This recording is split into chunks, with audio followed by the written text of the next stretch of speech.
Hey everyone, and thank you for joining us tonight. So I'm here with Bree, and I've asked Bree to come hang out with me today because she kind of experienced this with me as I was going along. And so I'm really blessed and so appreciative that... Hey everyone, and thank you for joining us tonight. So I'm here with Bree. Hey everyone, and thank you for joining us tonight. So where's that one coming from? Bree, and you can mute your... There we go. Okay. I thought I had it all figured out this time, Bree. I thought... Oh, that's okay. That's all right. It's not a surprise this time, at least. So no, it's not. And we got to the problem relatively quick, so I am learning. Yes. Yay. Yes. Yay. So the purpose of tonight's live video is entitled Starseed Lightworker's Mission Experience, Egyptian Queens, Grids, Stargates, all that stuff. And the reason why I wanted to do this is because I think a lot of Starseeds and Lightworkers have questions about, like, what is a mission? How do I know I'm on a mission? And I don't even know what to look for a mission. Should I be looking for these missions or not? So I just wanted to give you an example of my latest mission. Now, this is just an example. This is not how everybody's is going to go. Missions include things like just going out into nature and doing your light language and blessing things and stuff. So those are missions too, big and small. We're all in it together. But I have this really fascinating experience that happened to me, and so I want to share it with you. And I'm actually really nervous to do so. So, all right. So the experience I want to share with you is what happened when I had wanted to go visit this exhibition called the Egyptian Queens exhibition in DC. And we had booked the trip, and then all of a sudden really crazy things started happening. And so I want to go over that with you. I want to go over what happened while we were there.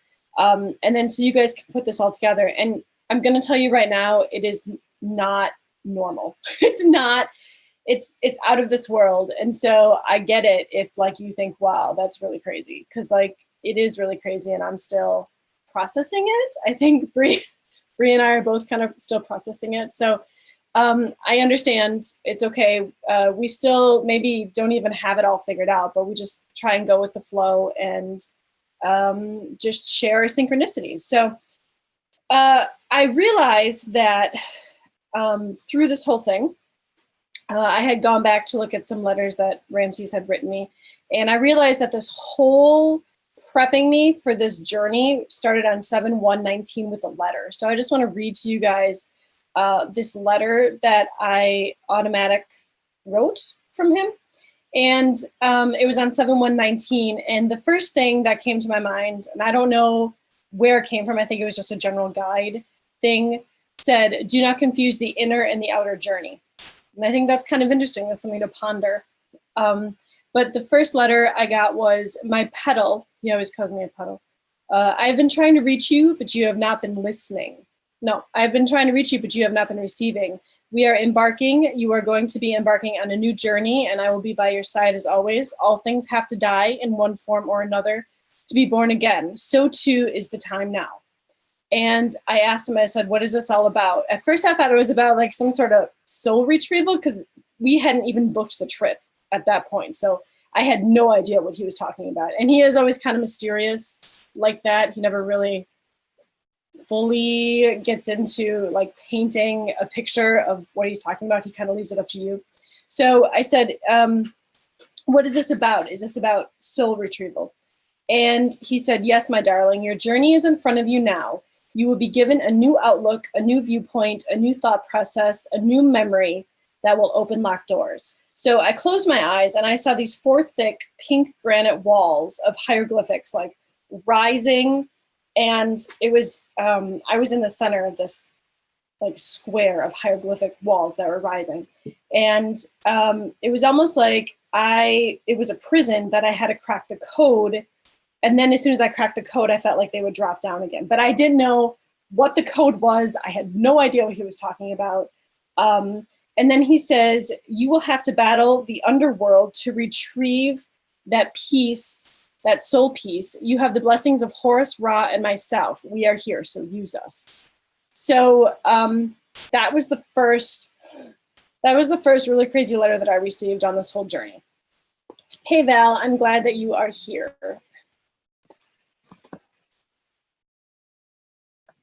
And then after that, like I said, we booked everything in August, and this is when things started to go crazy. Now that I look at this date, 7/1/19, so 19 is 10 and 7 and 1 is 8, which the numbers of our trip were 8, 10, and 11, and they just kept popping up everywhere. Like, it was crazy. Planes and things, it was always 8, 10, and 11. And so even for me, like while you were there, and I just kept getting all those synchronicities too, which was just strange. I'd be like, hey, I would say this, and you'd be like, oh my God, those are those numbers, over and over and over. And it just happened now as I was coming home. So that's right. You had, because you saw, was it the time or the license plate? And it was, one was a 10 and one was a 9, and then the other one was a 9 and a 7. yes. It was just, it's still going on. Like, so, you know, just amazing. And so then my health had been deteriorating in 8/6/19, and I was concerned. And so I booked a channeling session to see what had been going on. And it turned out that I had received these implants a while ago. We didn't really talk about them, but that the implants had energetically like shocked my body to function differently than what it was used to functioning. And so I was in like a pre-diabetic state. Like, I know this sounds super crazy. Super crazy. Yeah, right, Brie? So I had all these different infusions, and got me back on track. I'd started feeling better.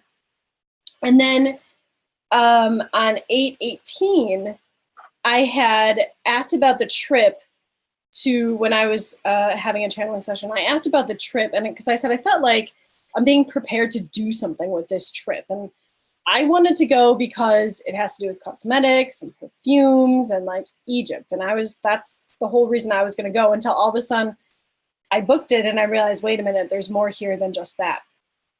And so I asked if that was correct, if my feelings and my thought processes were correct. And they said that, yes, it is correct. And you will know exactly what you do when you get there.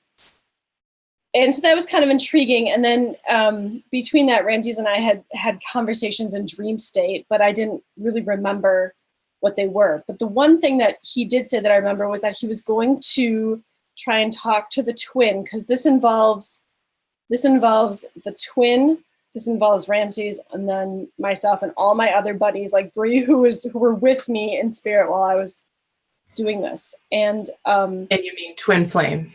Twin flame. When you say yes, thank you. Yeah. So he said he was going to talk to Raoul, my twin flame, because it would be a tragedy and a travesty, was his exact words. A tragedy and a travesty. If he would keep trying to push me out, and that he wants to allow me in, but there's certain things that are holding him up. So I was just really shocked, because by 8/20, the twin had started to reach out to me, and there was connections that were made, which you guys have to understand, this doesn't really happen. We're pretty much in our own worlds. And so to have Ramses like working behind the scenes, getting the twin flame ready for something I had no idea, that was important. And so the twin had been contacting me, sending me pictures of his new house, sending me pictures and videos of these storms. And for the first time in like 10 years, he connected to me telepathically. And so it was a major moment, because he hadn't allowed himself to do that in so long. And then when I was writing about this in the journal, it was like 8 years since that had happened, which is another 8. That's another one of our numbers, right? So wow. Was that like a full-on conversation, or was it just a quick? No, it was a full-on conversation. Wow. It was really, really cool. I was like, I can't believe this is happening. But he wasn't like necessarily consciously aware? I don't think he was consciously aware, but then I kind of do, because I'll tell you. So what it was he had been like, he loves storms. He absolutely loves storms. I love storms. Like, we always used to watch storms together. And in this new place that he purchased, he specifically purchased it because there's these massive windows. Like there's a whole wall just full of windows, and it's in a high rise. So you have a lot to look over. And he was chatting with me, and he wanted to stay up to watch the storm. And then I was like, well, I have to go to bed, but hopefully you can see it. And then he's like, I guess I have to go to bed too because it's getting late. And I said, well, maybe the storm will wake you up and you'll be able to see it. Like maybe the lightning will wake you up. And so I was getting ready for bed, and this telepathic message came in that said, please stay with me so we can watch the storm together. And I said, if you want me to stay, all you have to do is ask, and I will stay with you. And so then he said, will you stay? And I said, yes. And this was like all happening in astral or like, telepathically. So, so then the weirdest thing happened, because after I lay down and shut my eyes, I could like see us there in that window, just watching the storm. And he let me do something, which is connected to the super soldier program. He let me like go in to see if he has any switches. We were talking about that before, which like totally surprised me. And when I was writing all this down in the journal, the song came on, Kiss the Rain, when I was like writing about this experience. And I thought, wow, that's pretty impressive, And then I wake up in the morning, and he has this video that he actually sent to me in 3D of the storm. And I was like, wow, that's pretty cool. I mean, I got to hand it to Ramses for like hooking this all up, because I can only do so much from the 3D. And I think it was him who was able to kind of get through with him. And he said he was going to have a talk with him. And I think even if the twin doesn't understand it on the 3D level, something was going on. So Val asked, does everybody have a twin flame? It's a really long topic, but everybody has some sort of soulmate or some connection that is very close to them, whether or not it's here now, whether or not they're like guiding you as a team member. It's open to interpretation, and even the name Twin Flame is not the greatest title or the greatest. Do you know what I mean, Brie? Like, I don't think that's the greatest thing that we should use, because. Yeah. Well, I mean, you were going to say because. I'm sorry. No, just because if we actually spend a whole discussion on this twin flame thing, I think the whole twin comes from the programs that put pieces of each other inside pieces of each other. Do you know what I'm saying? I've also heard that there's a incarnational aspect of it, or is it where like energetic aspect? The souls split? Yeah, like the masculine energy and the feminine energy of the split off. And it's my whole thing with it is there's been so much misunderstanding, and communities have been built around misinformation, I think, and kind of like external seeking, and like that need to find a partner or somebody who you can call your soulmate. And from my understanding, twin flames aren't always in a romantic sense at all. A parent or a sibling or somebody who has a giant age gap can be twin flames, and also not even humans. Like, I've heard of people having twin flames that these beings are existing on other planets and other realms, and they're not humans, yet there's still that twin flame sort of dynamic going on. So I think it's a really deep topic, and I have a hard time. I don't know yet. I have no idea. For that question, does everyone have a twin flame? I had to step away from it because of all the garbage. Yeah, I mean, I think that we should have a conversation about this in a future where we can just talk about that, because there's so many aspects to it. And you have a very different view of it than I had ever heard, ever. I still have not ever heard anybody else talk about that aspect with it being perhaps intentionally created to be that way. And I don't think they all are. I definitely don't think they all are. Right. But I think there's probably quite a few. And with that said, like, anytime you recognize somebody, it's a soulmate, whether it's male or female, and to just be able to have that relationship again, whatever relationship it is actually pretty phenomenal that you guys kind of carry through. And so, and as far as me talking about the twin flame, my experience has been so bizarre and so out there that to get a grasp on it, I'm probably not the one to like share my complete experience, because right now I'm dealing with an astral, I'm dealing with the human, I'm dealing with fractals. It's very for me personally, it's gotten very complicated. So I try to sum it up the best I can. And so I just call the 3D one the twin flame. And I usually just use the term twin. And so, yeah, but that's a really great question. So thank you for that question. So then towards the end of the month, towards the middle of the month, we were driving, it was like 8/21/19, we were driving around, my husband and I kept having the song play over and over in my head. And I knew that the author of the song or the singer of the song was Pink, but I didn't know what the song was. So I had to look the lyrics up to know what the song was. And the song is called What About Us? And this is something Ramses had put in my head. And after I heard it, I was just shocked, because for me, like, so the first things are, we are searchlights we can see in the dark. We are the rockets pointed up to the stars. We are billions of beautiful hearts. You sold us down the river too far. What about us? And so not only is it a song about coming together and standing up and fighting for what you believe is right. It's also, I think, from his perspective, it was a song about the super soldier program and how he's done with certain things and how he's seen things differently. And when you have the fractals of the 3D twin activated with this too, it's very convoluted and messy. But I was shocked that was playing in my head. And so when we were dealing with taking out those implants in the twin too, it was just all coming together, like Ramses and then the 3D twin. It was just all kind of bizarrely coming together. And I didn't realize this was all related to this trip that I was going to go on.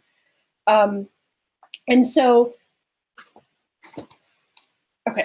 So then on 8/22, I had a conversation to the twin flame in the 3D about reincarnation. And he was all like on board, which never would have happened. Like, this just came out of the clear blue. And we were talking about the percentages of fractals and reincarnation. And it was like really deep topics that a lot of people aren't ready to understand, or just massive topics. And he was like really chill with it. And he was completely receptive. And so I asked him if he had any memory of the fractals that he has within him now. And he phrased it in a very way like Ramses would, where he pretty much said, it's a good possibility. Like, we don't know, he's not going to say, but it's a good possibility. And so then he called and we were talking face to face on FaceTime, which again, like 10 years time has not happened. So all these major things. And we were talking about a lot of things, but we were talking about the Smithsonian. So the Smithsonian had contacted me about some of the archives that we have in our collections and wanting to know if we had something specific. They were looking for something. And he said, the twin flame said, well, you can always tell the Smithsonian that you're just too busy for them. And I was like, well, you don't just tell the Smithsonian that. And that's a very Ramses thing to say. So I was wondering who was really driving who, right? And that's kind of funny. You don't say that. But that's how these two, when you think of the twin, you think of Ramses, there's a lot of overlap. even though it's confusing. It's very confusing. So I think about that a lot, and it makes me smile. It makes me smile and laugh. And so then, just as I thought things were clearing up, on 8/28, our Etsy shop, something happened with our Etsy shop, and it was taken down. And this is, I don't really talk about work very much, but this is really massive. So a lot of times when you have important missions or things that you have to do, there will be blocks standing in your way. And this was just the start of many blocks. The health thing kind of started off, and then this. And so it was just really strange not being able to contact anybody, not knowing what's going on. And this is our livelihood. And so it was a huge stress. In fact, my husband said like he didn't even want to go. He wanted to cancel the trip. And I was like, we can't cancel. Like, I understand this is a big deal. This is our livelihood, but we're not canceling this trip. We'll figure it out.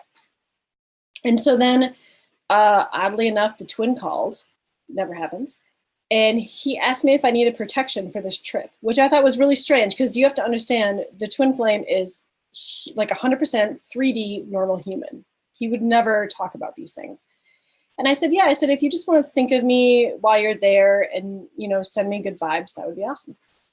And so then I started at the end of the month, I had automatic writing from Michael and Ramses, and it was talking about how you need to trust and you need to put your stubbornness away, and the time calls for strength, knowing yourself, and to keep yourself healthy and strong, you need to meditate more so you can be with us.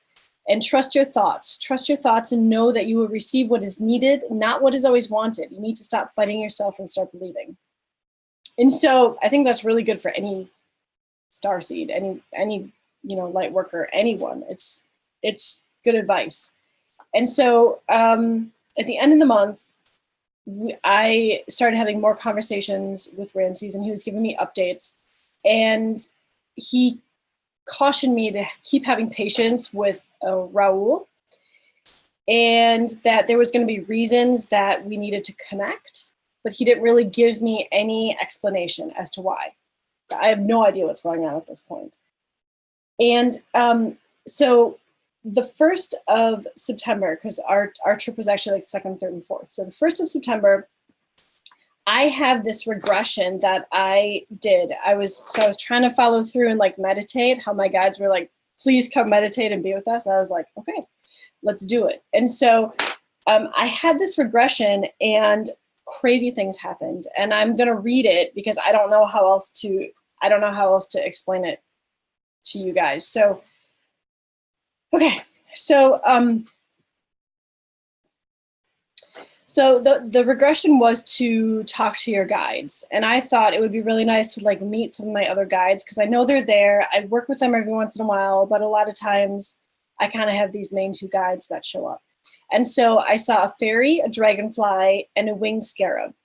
And they pulled me up and took me up to the sky, told me to use my wings.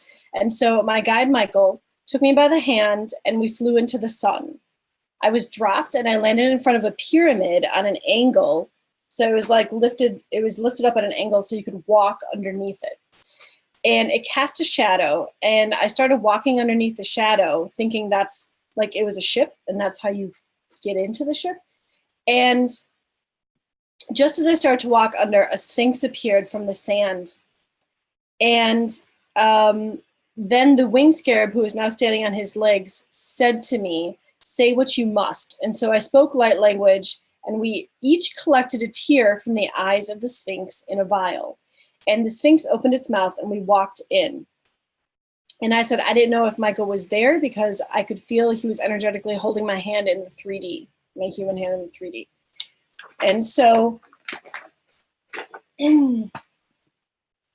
so I walk in through the sphinx's mouth, and it was inside this pyramid. It was lit by torches, and there was an empty sarcophagus. And Ramses was standing behind the sarcophagus, and I ran to him, and we were hugging. And I look up, and I see all these amazing beings standing in a row. And I listed the beings on the next page. But they all introduced themselves. And lastly, I turned and I saw Horus. And he hands me 2 tears in a vial and says, drink these.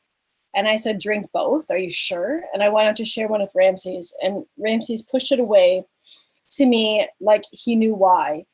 And he said, drink both of them, my dear. And I did. And he said, and so I looked down and I was in a fine linen gown with sandals. They were very thin because I could feel the ground through them. And I said, may I ask what is their purpose? What is the purpose of drinking the tears? And Horus responded, they will come out when you connect with what is yours and therefore link all that must be. And I looked at Ramses and then I looked back at Horus, and Horus continued, these golden tears of the Sphinx will allow the timelines to meld into each other, simultaneously cleansing that specific timeline, but also change the vibration of this earth, reconnecting ancient and powerful grid and energies. That's crazy. That's really crazy. And so I think Horus saw how big my eyes got, and he said, yes, my dear, this is a massive mission, and this is why there have been obstacles. Do not take this lightly. We are all counting on you. And I called him brother, and I said, yes, brother, I accept. Then Horus pulled me close and sucked out the energy through my ear. He coughed up 3 small pellets of bone and junk.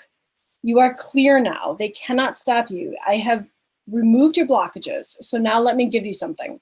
He put his beak to my mouth and blew air into my body. I started to illuminate. The whole room became bright. It was like a flash of glowing, blinding light, and I had to close my eyes. And what is this? I questioned. This is your light that you shine. You will now feel how powerful you are. And remember, you shine so bright, this room turns into nothingness at your light. Do not worry, you will know what to do.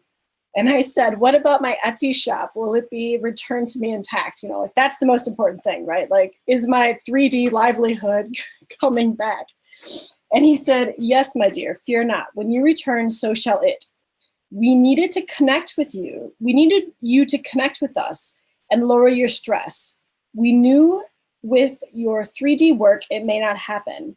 And so I cut Horus off and I said, so did you guys do this? And he goes, no, dearest.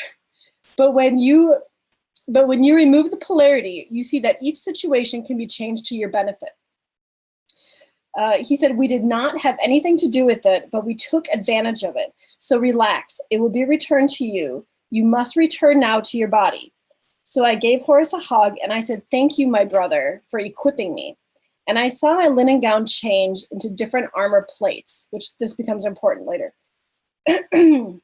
And he said, take notice because you have all of this inside you. It is time. So I ran over to Ramses, who had moved to the foot of the empty sarcophagus, and I hugged and kissed him. And I said, where's Michael? And he said, Michael is going to guide you back. He's holding your hand in 3D as we speak. So Ramses picked me up and helped me over the side of the sarcophagus. I noticed my linen gown was hanging over the side, so I brushed it into the sarcophagus. I rotated my back to Ramses, facing everyone and Horus, and I said, thank you. I kissed my hand and waved, and Ramses took my arm in my hand so I could lay down in the granite sarcophagus. As soon as I laid down and shut my eyes, it faded, and I couldn't see anything. I couldn't see Michael, but I could feel him on my right side holding my hand. We were flying through a black hole outwards.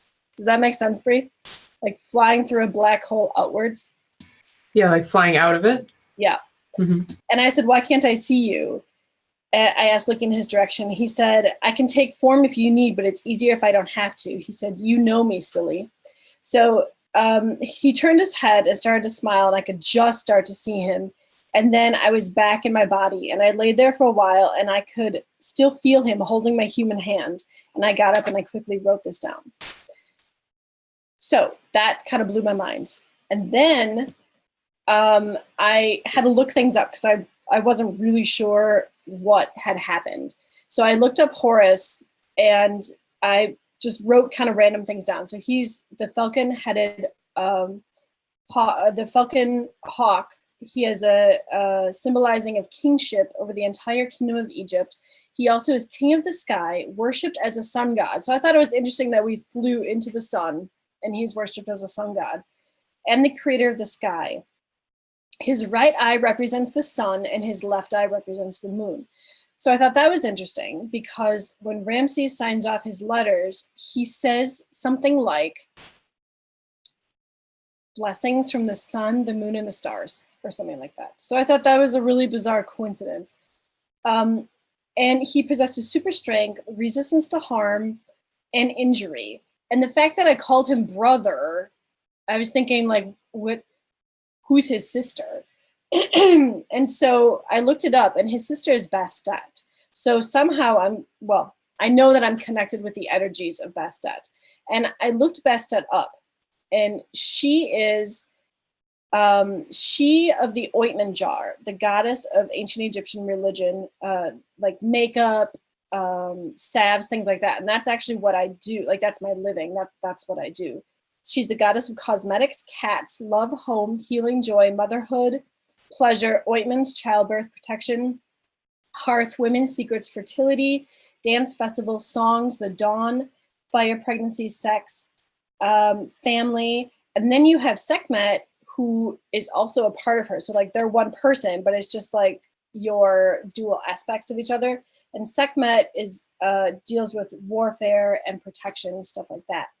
And so I thought that was just super fascinating that all connected. And I started processing that, wait a minute, this trip is going to be way more than what I thought it was going to be. Yeah, because that was the night before the day you left, right? That was not the night before. Because the night before I left, I had one more experience. So that it was two. Well, yeah, go ahead. There were a few strange things that happened too with when I was listening to your audio recording of you reading that. That's right.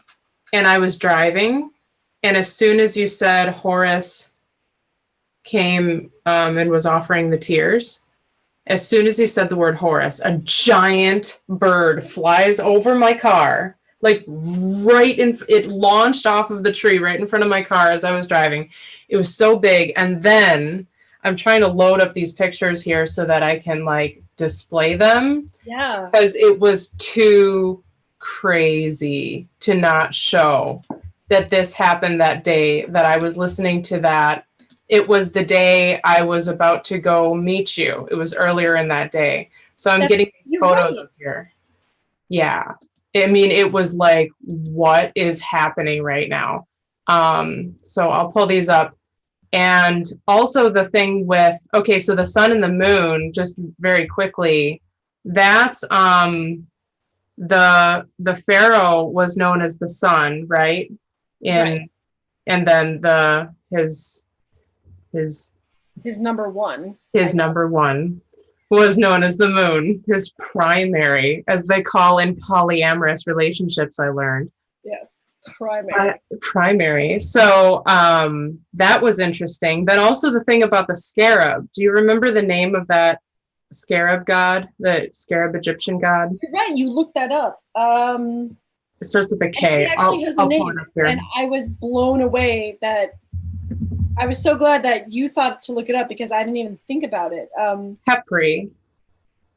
Kheri. Khepri? Yeah. Mm-hmm. Khepri. So because it was like, as I was driving to go to the restaurant to meet you, all of a sudden the question popped into my head of, was there an insectoid Egyptian god? And then I looked it up and I was like, what if it's a scarab? And I looked it up and I'm like, oh my God, of course it's a scarab. We were eating dinner and you were telling me about this and I was like scrambling for my phone to like try and look up information about it. But oh yeah, okay, here it is. Khepri, he's an ancient Egyptian scarab face god who represents the rising or the morning sun. He can also represent creation and renewal of life, which is kind of sort of what part of this mission entailed, really. You know, I mean, there were so many aspects to it. But I'm glad you brought that up because I completely forgot about that. I figured you did because there was so much happening. There's enough for you to keep track of right now. Yeah. And the fact that the scarab was there with you through the whole experience and was one of your guides, and then all the stuff with the dragonflies and how dragonflies have been extremely prevalent in my life recently. My mom just bought me another dragonfly necklace, and this one happened to come from Fort Myers, Florida, which is the area that Will lives in. Okay. And he just moved there right before we did our light language event in Fort Lauderdale, Florida. So this came from Fort Myers, and I got it right before we did our event. And then Wendy was telling me all about dragonfly spirit guides and how and I'm like, oh my God, I feel like I have one too. And then you said that there was a dragonfly in your memory, and I'm like, wow, that's really strange. And then I got the pictures up here, so I can show these photos really quickly because it's like too much, man. It's just too much. Okay, so I know that hawks will, like, every once in a while hunt in kind of groups, right? They do a thing together and it happens. Have you ever seen that before? Where they coordinate. So like if they're going in for the, are you talking about like when they go in for the kill, they kind of coordinate how they do it as a team? Is that what you're talking about? Yes, I guess so. I don't know any of the details. I've never looked up because I am having stuff happen. Go ahead, show your. This is crazy. Okay. I've never looked up any information about how hawks hunt, but I had seen a group of hawks a few years ago. There were a good amount in the sky. I think I counted like maybe 15 or something, and they were all flying in a circle over something. And I figured, oh, maybe they're hunting, or maybe there's an energy vortex in that area, and that's why they're digging it, right? Yeah. So the afternoon that I was going to meet you, this was after that bird had flown over my car, the giant bird, right as I was hearing that part about Horus in your audio. I'm in the car with my parents are driving, and we're going to this store together. And let me share the screen here so that you can see this. Okay, can you see this? Yes. Okay, I wonder if I can do like an actual full screen because it's not very helpful. All right, well, can I zoom in? Yes, I can zoom in. All right, so this was like the Days Inn, hold on, is there a better photo? Okay, the Days Inn hotel was across the road. Now notice, what is the shape of the roof? But a pyramid. It's a pyramid. Okay, so we got a pyramid. We got the Days Inn logo, which is a sun. Wow. And as we were driving past this, going into the parking lot of the store we were going to, I noticed a lot of birds flying in the sky, a lot of hawks, a few, maybe 2 or 3. And I was like, hey, look, there's hawks in the sky. And so then we're all looking out. Then I noticed over here, because there were some hawks over here. You can see my mouse pointer, right? Yeah. Okay, there were some hawks over here, there were some hawks over here, and so I'm looking around, and then I notice this.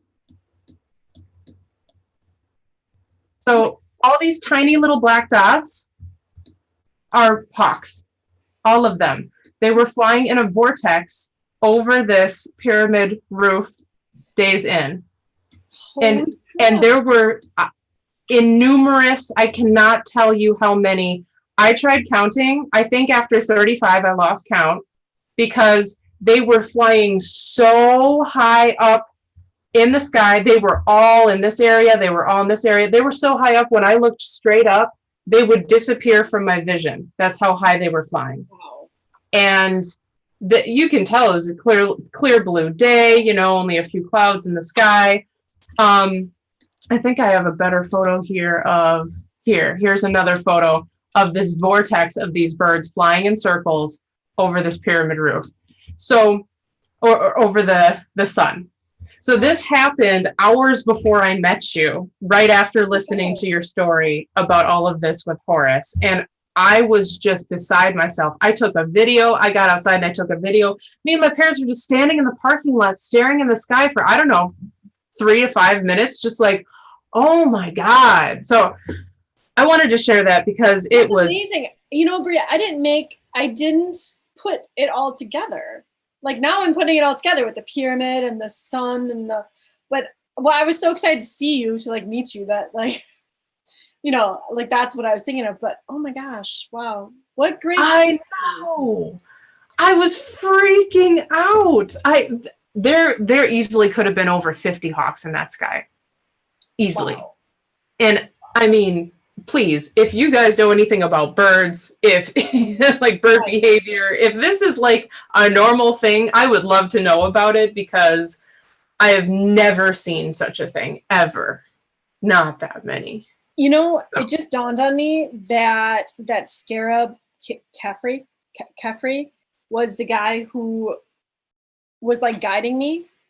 And one of the rings that I was told to wear, what is, I don't know if you guys can see it. Can you see that? Is a scarab, an ancient scarab ring. So like the scarab itself is real. That's an ancient thing. I don't know when the ring itself was made. But that's so cool. It's got the name of Seti the first. So that would be Ramses' father. Wow. Yeah. So where did you get that? I don't know. This one didn't just appear, but like it was just really weird how the whole thing happened. Like I saw the ring and I was like, wow, I really like the scarab. It would be really cool. And then I wasn't gonna like bid on it, because I was like, it probably wouldn't fit and it's probably just like a reproduction, you know, type of thing. But something had me like bid on it. And so I don't know. Yeah, it's really amazing. It's really large too. And it only fits, it fits this finger perfectly. So that I just put that together with, and the other ring that I was told to wear, I'm not going to show it to you, but I'll show you one that looks like it, but it's not the one. But it's kind of sort of like this. This is a ring that was sent to me, a similar ring that was sent to me.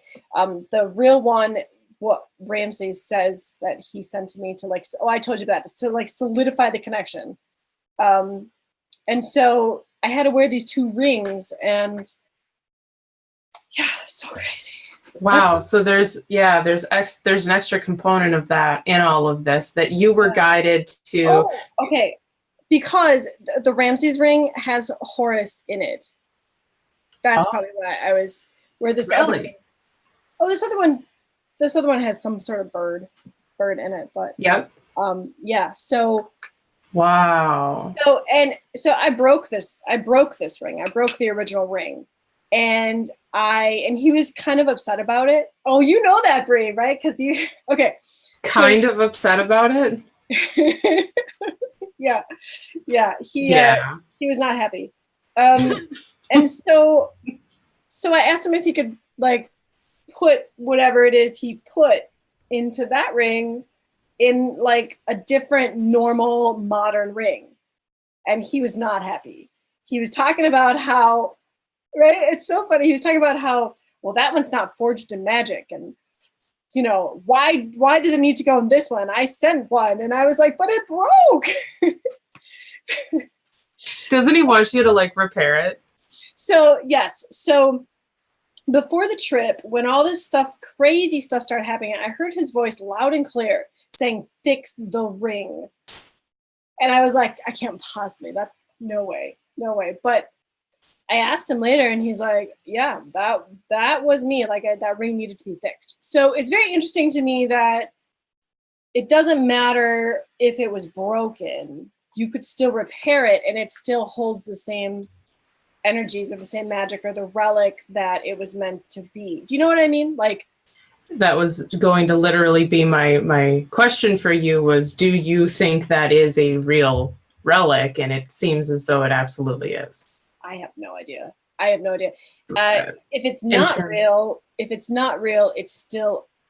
So, okay, so this is what Ramses told me, because I kind of sort of asked him about this once. I said, what, you know, because I said, what about this other ring? Can't you just put the whatever it is in this other ring? And he's like, no, because that ring was not that ring was not made in like a specific place in Egypt. I don't remember where it was. And he said that ring was not forged in magic. The ring that I sent you was made in a specific place in Egypt, and it was forged in magic, and the person who made it knew exactly what they were doing and who it was for. And so I don't think it's original, but at the same time, it sounds like the way Ramses was explaining it was that if it's forged, if it's made in a certain way with certain thought process or whatever magic, or the person who knows how to do it, it doesn't matter if it's a ancient artifact, because it's connecting with the energies and connecting with your DNA, and that's the key to turn it on, or something like that. Does that make sense? Yeah, well, this ties into the Hucolo Saturday webinar that I was transcribing to you this past Saturday. Wait, no, I'm sorry. Now we're already, what, today's Sunday? So last week, Saturday, not yesterday, there was Belang from the Council of Wonders came through in this channeling webinar, and he was sharing all about relics of the earth, and that they are going to be given to us when we're ready at specific times to the specific people that need them. And they won't be placed right in front of the people, but they will, like, people will be guided to locate them. And that there's an actual council or committee or a group that is in charge of this for this planet. And it's very specific. And so they're like, they got this on lockdown, and they were talking in detail about how these relics are used and how people the people who end up using them for what they were made for, need to have that DNA. It's like a key. It's like a key. It's like a key. Yeah, it's like the lineage is very important in it being able to be used.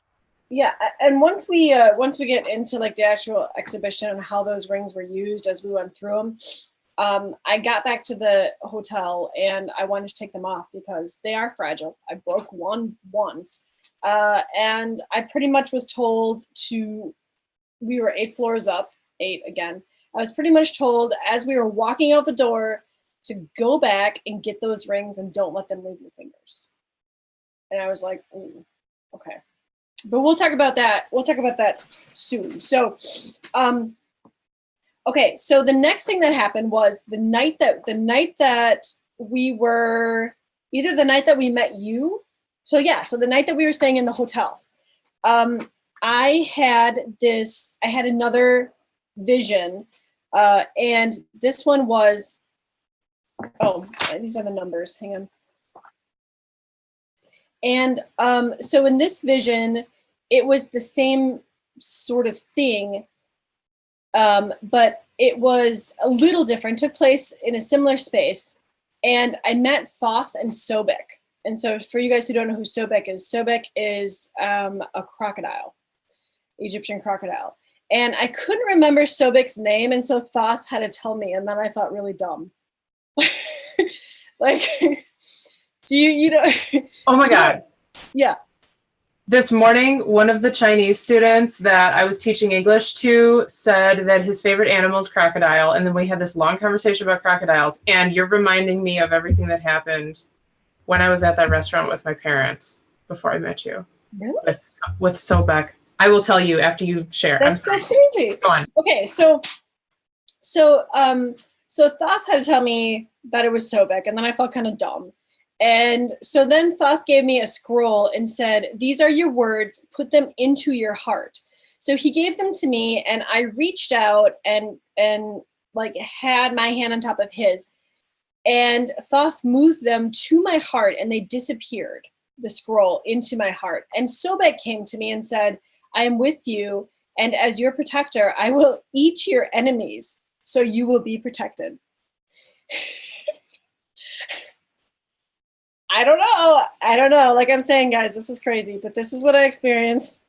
So Whoa. I had to look Sobek up because I didn't know anything. I didn't even know his name. Like I knew there was a crocodile guy, but I didn't know anything about him. So Sobek is the protector of the Nile. He protects the Nile from dangers. He was invoked for protection from the Nile as well. And I thought it was interesting considering the hurricane was supposed to hit DC when we were supposed to be there.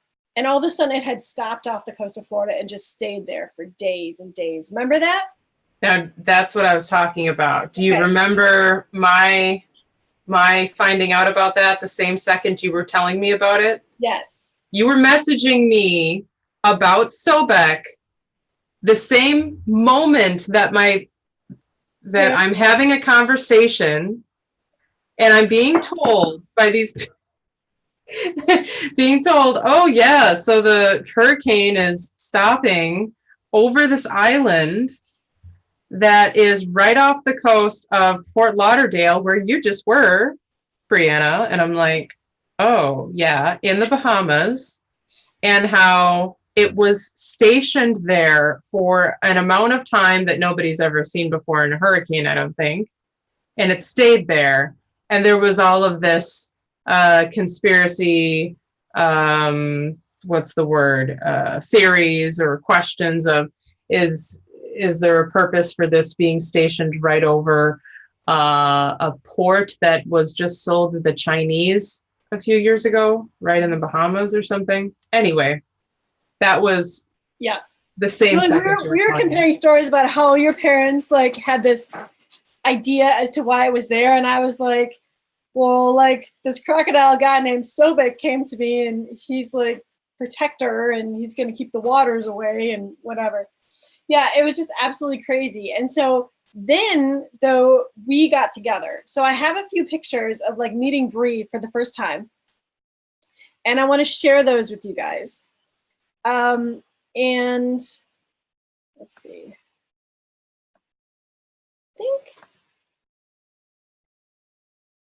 I think it goes like this. Okay. So I'm not sure what you guys, if you can see it. Bree, can you see it? Yes. Okay. So this is us meeting for the first time. We got to tour the piers in Milwaukee, which I had never been to, even though we live very close to each other. And on our way down to the pier, we were looking at flashing lights and planes and talking about all sorts of things. And we came upon these like hieroglyphs or like these drawings.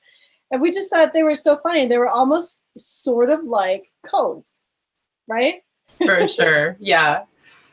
And so we had to snap a few and send them to Wendy. And and then I think we have some more. So there was the eye.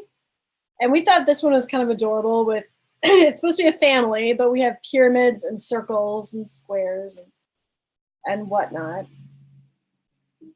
And then, apparently we liked that one because we have plenty of them. And so here we go, Chicago to Washington. So let me, notice we are flying Star Alliance. Star Alliance. The whole thing was like Star Alliance, which I thought was just absolutely hilarious. Yeah, I love that. I totally love that so much.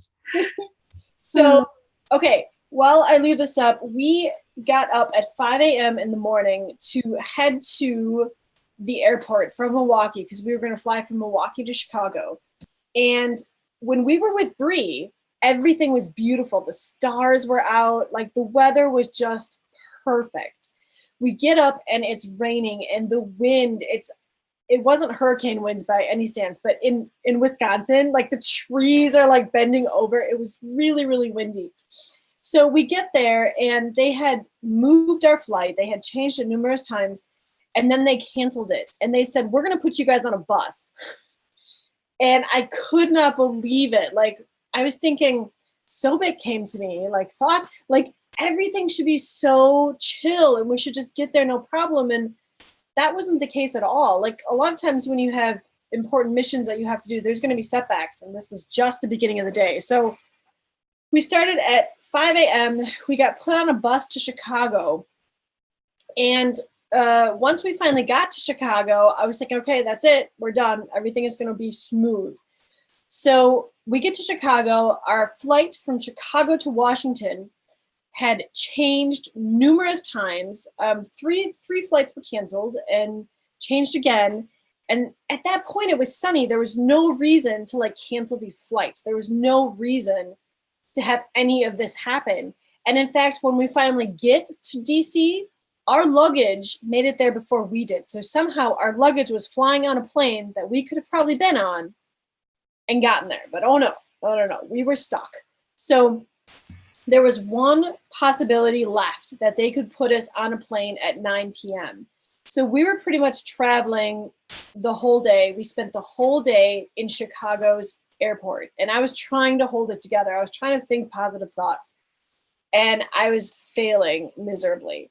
I finally found this, I was looking for like escapism, so something that would make me just get out of the idea that I'm stuck in an airport. Right now, we don't even know how this is going to pan out. All our other flights failed. Is this one going to fail too? We have tickets for this exhibition, so we have to be there at a certain time. So there was this like Italian looking bistro, and I was so excited because I was like, escapism. I'm going to go and pretend I'm sitting in this Italian bistro. It's going to be beautiful. So I ordered this brown butter ravioli, and it was horrible. Absolutely horrible. Like it wasn't really brown butter. It was like clarified butter. For those of you cooks out there, it was horrible. So that was like the last straw. I'm walking through this massive airport, and I have tears just streaming down my face. And Patrick's like, that's it. I'm not traveling with you anymore. We're done. We're never going to be doing this again. I was like, you're not helping. So then after that, he was really cool about it. And, but I think letting the tears out, I managed to unblock some stuff like my pent up anger and pent up aggression. And I also decided to get like the most espresso filled thing I could, because for a lot of people, espresso and caffeine like hypes them up, but for me, it's like Ritalin. It chills me down. And so I was totally just chill. And I had sent a voice message to the twin in tears. And then I deleted it because you couldn't understand what I was saying anyway, because I was like crying so hard. So then I sent a message saying, I deleted it because it's not helping. I don't know what to do. I'm really losing hope here. This all has to work out. And he said the nicest thing. He said he was sorry that I had a rough day and to remember that when I get to DC, everything's going to be wonderful. So I thought, wow, okay. I cleared this out. Now it's time to get down to brass tacks, because I could either let it engulf me or I could rise above it. What was I going to do? This was the moment. This was the decisive moment. So I started asking all my fellow lightworkers and friends and all other beings for help. And I was sending out this message to protect the plane, to get grids around it so that it can stay on time, it can get us there, and nothing can stop it. Because that was the thing. They didn't want us getting there. That was the major thing. If they could prevent us from getting there, then we would have a failed mission. And so I had a friend write me a private message that she said her team had came in and told her that Thor will lend his hammer and Archangel Michael will lend his sword. And to remind me, check this out, to remind me to put the breastplate of faith and crack the sky with your power. And make no mistake, this is a war. And I was like, whoa, she didn't know anything about the breastplate. You know how I saw like all these different breastplates and armor things? And then in that first letter, like Ramses is like, you have us, use us. And then Horus is like, you have all these breastplates, like use them if you need them. She had no idea that I had that experience. And so then I decided, okay, so this is it. We got it. We got everybody on board. Everything changed around, and I felt really confident. So I decided to start typing up all the Ramses letters that I had received. And it made me realize that A, he's been prepping me for this that I didn't know. I was just oblivious, like, oh, it's gonna be fun. We're gonna go visit a museum. And after I realized that, I just, like, everything just clicked, and I knew that we were gonna get there, and I just knew it was gonna all be okay. And so as we were boarding, my team came in, and they reminded me to not touch anyone. And the reason for not touching anyone is that there is a way that you can have an energy like zap. They can change your energy profile.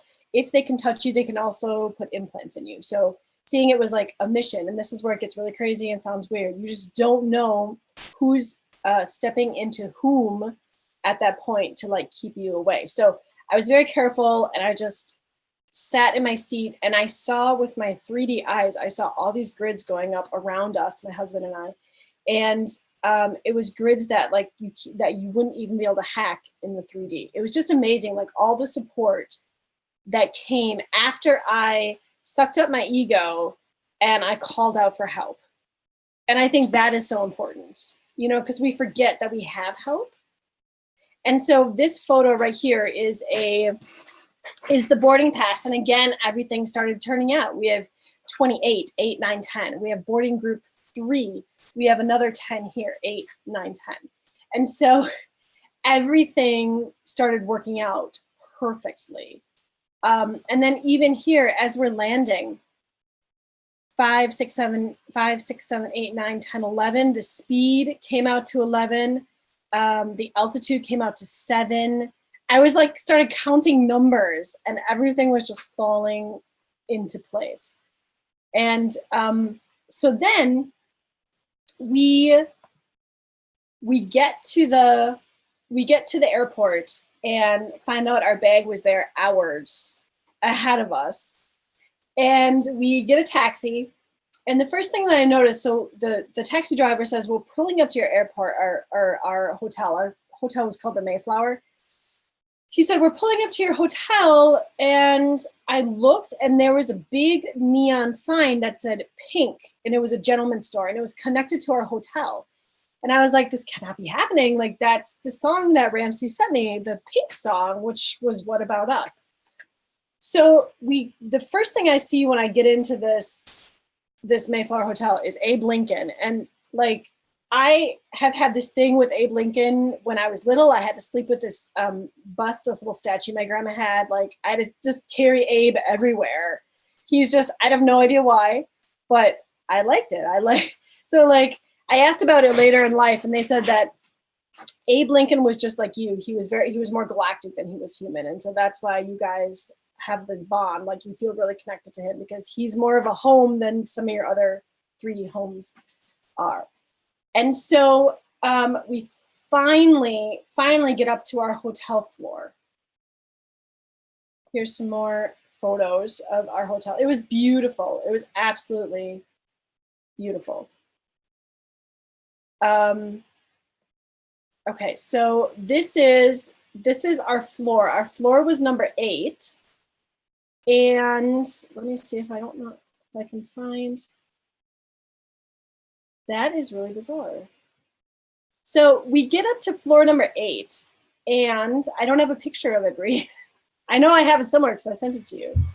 Yeah, I'll try to find it. Okay. And on floor number 8, I kid you not, we walk out of the elevator, and there is this picture of Michael Jackson on floor number 8. So I was like, okay, like Michael's here. We're on floor number 8. Abe Lincoln was in the lobby. We have the pink significance with that store and that song. Everything's going to be great. And then also, this was our hallway. And if you can see, that's Mount St. Helens. So it was like a Michael Jackson / Mount St. Helens floor. And I'm not quite sure what the Mount St. Helens eruption thing is, other than the only thing I can come up with is that by completing these timelines and completing these grids and stuff, for some people it would be a big eruption. We're trying to, do you know what I mean? Like, I'm not really sure if I figured that out yet, but I thought that was very interesting. So this is the hotel. This is the room that we stayed in. Notice 12, 19, 9 and 1 is 10, 2 and 1 is 3. Oh, I found it here. Oh, great. Do I have to stop sharing? Yes. Okay. You have to stop sharing. Okay. And can you see this?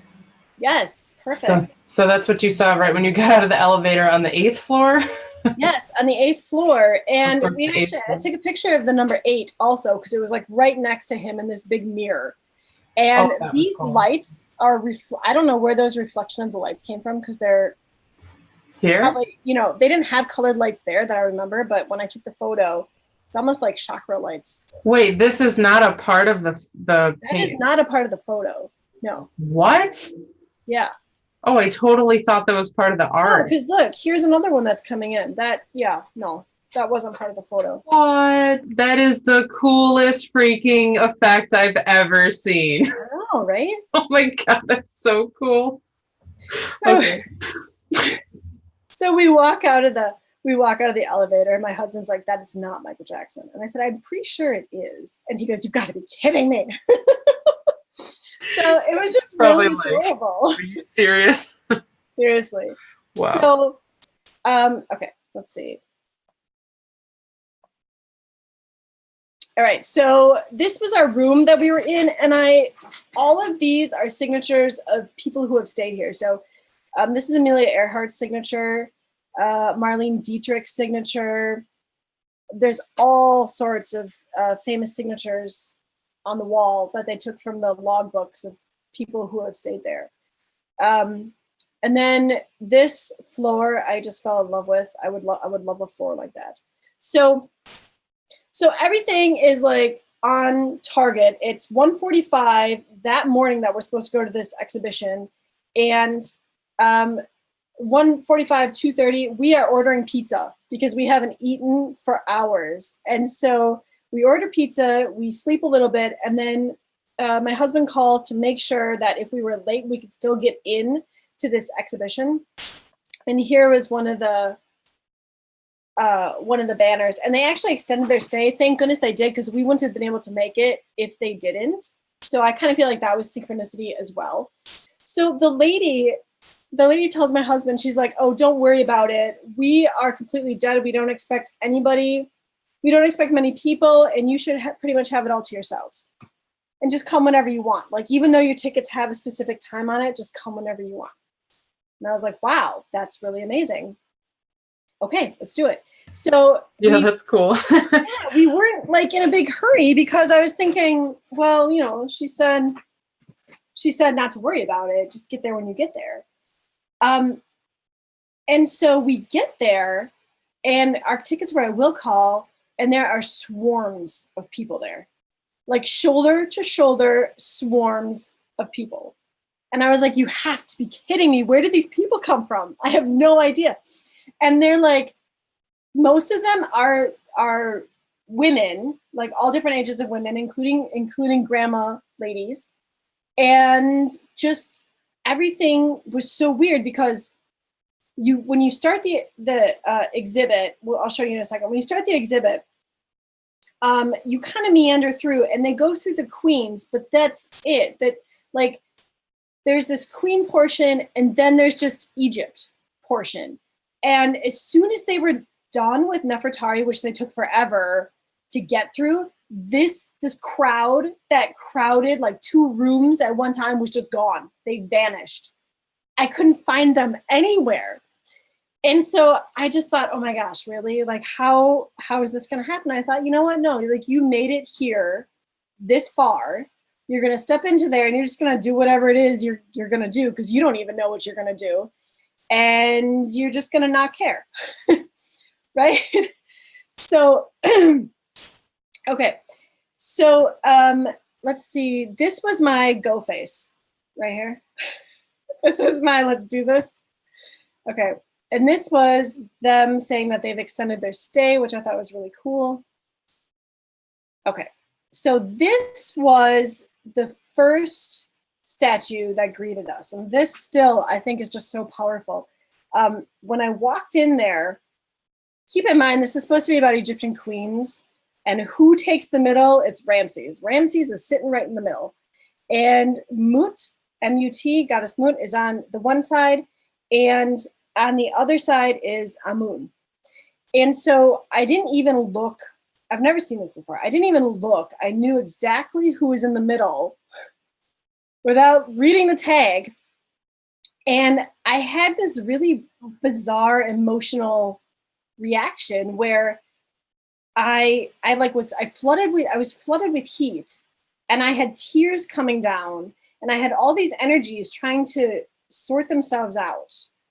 And then in my ear, I heard Ramses say, "Darling, I am here, be strong, we can do this." And that moment, I knew I had to take a picture of it and send it to the twin.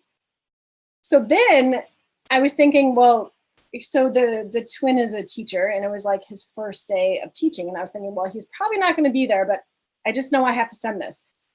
And as soon as I sent it, the twin sends back, I said, "You are in the middle." And the twin sends back, "Aren't I sexy?" And like, this is not how he talks ever. He would never say that. So I just knew that he was go for this too. Whatever this was, we were just going to both go with it. And I knew at that moment that Ramses had somehow connected all of our energies and all of the different times. So we were all kind of functioning as one unit. And it was beautiful. Like I had to take a moment to just organize all the energies and just be in that moment, because it was so overwhelming. And then I was able to continue on. And so this was the statue information about it. And I just thought, how bizarre. After going through the whole thing, I thought, how bizarre that this is supposed to be an Egyptian queen's exhibition.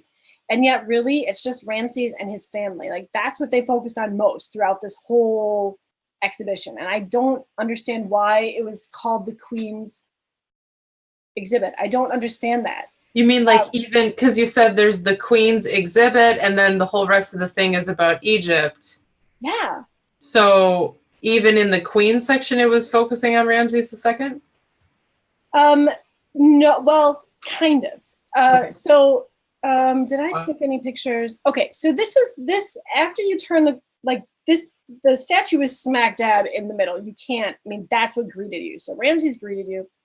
And then you kind of turn this corner and they have this video screen playing of like the different queens. And they had this wall that kind of ushered you into the first big opening. And some of these pictures, I don't know where they went. Like we should have a picture of Moot, but like it never, I took a picture of it, but it never actually showed up on the camera. The only thing that showed up on the camera is like this portion of it. So, and Moot and Nefertari are linked together. And so that was kind of the first big statue that greeted us, except I don't have a picture of it for you. You mean they're linked together in the statue or? They're linked together. They're linked together in not necessarily in the statue, but like in their life. So one of Nefertari's titles is Beloved of Mut. And I asked about it. I was like, so what's the deal, Ramses? Like, why is this Beloved of Mut thing? And he told me that if you think about these gods and goddesses as like actual people or actual beings that were like walking the earth at some point, he said that Nefertari offered sanctuary to Mut at one time when she needed it and hid her and saved her and something. So they're kind of linked in together. And I think a lot of Egyptian queens are linked in the way because Mut means mother. So like if you're a primary Egyptian queen, you would be the mother of Egypt, right? Oh, okay. So, but like Nefertari has a little different story. I mean, not only is she the mother of Egypt, she actually, according to Ramses, had physical stuff happening with the goddess Mut. So, you mean like they were together? Yeah, like she was goddess Mut was like physical, and Nefertari was physical, and like she helped Mut find sanctuary when she needed it. Got it. So yeah, words are not my strong suit. So, so this shows examples of like the part that I was really interested in was the perfumes and stuff like that. And this is lotus, and that a blue lotus, like that's highly prized and very, very expensive perfume wise and scent wise. So this one I thought was really interesting because I took a picture of something with my camera. And not only is that something, you can see the case, the base of the case. Not only is that something not there, there's like energy or something coming off of it. It was just very strange. I don't know. I just don't know. Yeah, this is one of those classic massive energy photos. Yeah, and do people, I guess people still get those on their phones because I was just taking photos with phones. Well, you know. well, I've only seen it in very particular photos at very particular places and events. For instance, I've seen that sort of photo effect in the Bosnian Pyramid of the Sun tunnels. Okay. I've seen that photo effect in a massive circle of people that were all doing this important energy activation work together, and all the photos that were taken ended up looking like that. You can barely even tell that there's people in the photos. And that's the only times that I've really seen photos like that. And it's different if you're freaking moving the camera all over the place and you're taking photos, but you know, for you to be standing stationary, that's super strange, right? So there's definitely something going on there.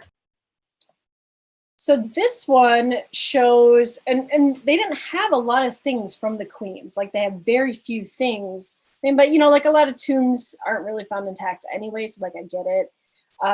So this is a Nefertari.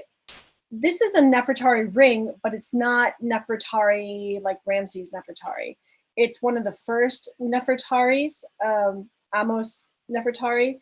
She was King Tut's. She was like from King Tut's line in that period, and she is like held in very high reverence as far as the historical information goes. And they actually say that Nefertari is part of her bloodline, but Ramses and Nefertari come after King Tut. So, okay. So this, you can see how these rooms are sectioned off. So this room right here, the one looking in, if we're standing in this room, the room that I'm taking the picture in had the Nefertiti bust, and then had a few other things belonging to queens, and that was it. That was it. And then you go into this other room, like adjacent, and it's a 3-dimensional view of Nefertari's tomb. You had to put on 3D glasses, and that was kind of cool. If you come out of that, it was a 3D model of Nefertari's tomb made out of wood that you could look into. So like there was very little on these other queens, which are all equally important. And then you have, this was the opening to the Nefertari. Now, the one thing I thought was really interesting was that I didn't really have any languages come through. I didn't have any like information really coming through with these other portions. We were trying to abate the crowd. And so the crowd was in the Nefertiti with looking at the bust of Nefertiti with the one eye missing. And the docent called it Nefertari. And I thought that's really strange because normally docents a lot of times are volunteers, but they're trained to know what they're talking about. So I thought that was just really bizarre that she would have called that Nefertari when it's Nefertiti. So do you think it was an honest mistake? I don't know. Like I was thinking, I'm sure it was. And I'm not sure if it had something to do with like Ramses' energy being there and people not really knowing. Do you know what I'm saying? Or like, I'm not sure exactly what it was, but it was very strange. It was very strange to me. So anyway, this is Nefertari's signature, her hieroglyphics signature. The little spoon thing is the Nefer, little spoon thing with the cross, and that's like beautiful. It means like beautiful or something to that line. So once you, and you can see this is the pink granite sarcophagus. So once you go in there, we'll go with this one next. You see, this is how they depict her. And then these stars here are what is on her ceiling. And they had a few things of hers. I didn't take photos of every single one because I didn't feel the need to. They had her legs there, which was very interesting from a lot of viewpoints, I think, because there was no like, it was weird. So I walked up to them and I was thinking I would feel something, right? Like there's like energy coming off them or whatever. Like, and I thought maybe Ramses would pipe in and be like, oh, like these are Nefertari's legs. But nothing. It was dead silent. There was nothing attached to those legs. Let me tell you, nothing. So what? There was nothing there. It was like a blank hole of nothingness. Wait, so what's up with that? So I asked him about it. And I said, what's the deal with the legs? Like you would think they would be connected to Nefertari. And he said something like, well, you have to remember those are just legs. They're, what did he say? He said that those are just legs. There was no life in them. They were just a clone. And I remember Nefertari telling me this story once about how she decided she was going to leave. So in that people had to see, like she was doing other things other than being like Ramses' spouse, right? She was helping with the Orion Wars. Ramses was also helping with the Orion Wars. And Earth was a neutral zone. So that's where a lot of the meetings were taking place, and they would be able to hop through Stargates and go to meetings in other places. And she said it just got all too much that, like, you know, Ramses, as much as we all love him, can be a little overbearing at times and not really want to talk about specific events that need to be talked about and discussed. And so, well, can I ask a little more detail on that? Because yeah. I recall, and because you listened to that, right? Yeah. And that, is it okay for me to talk about that? Sure, yeah, that's good. Yeah, okay. So like in your channeling session with her, where you were talking to her as her, wait, no. You were talking to her as yourself, obviously. Right, but I was asking questions about their relationship. Right, because you're like, I have this memory of this happening in our lifetime because you're talking to her, remembering being her. Right, but I don't know if I was actually her or if it's just like memories that she gave me. Do you know what I'm saying? So like we're not, I don't know. Anyway, go ahead. Interesting. Well, wait. Is this like, now I need peace. I mean, is this like past life?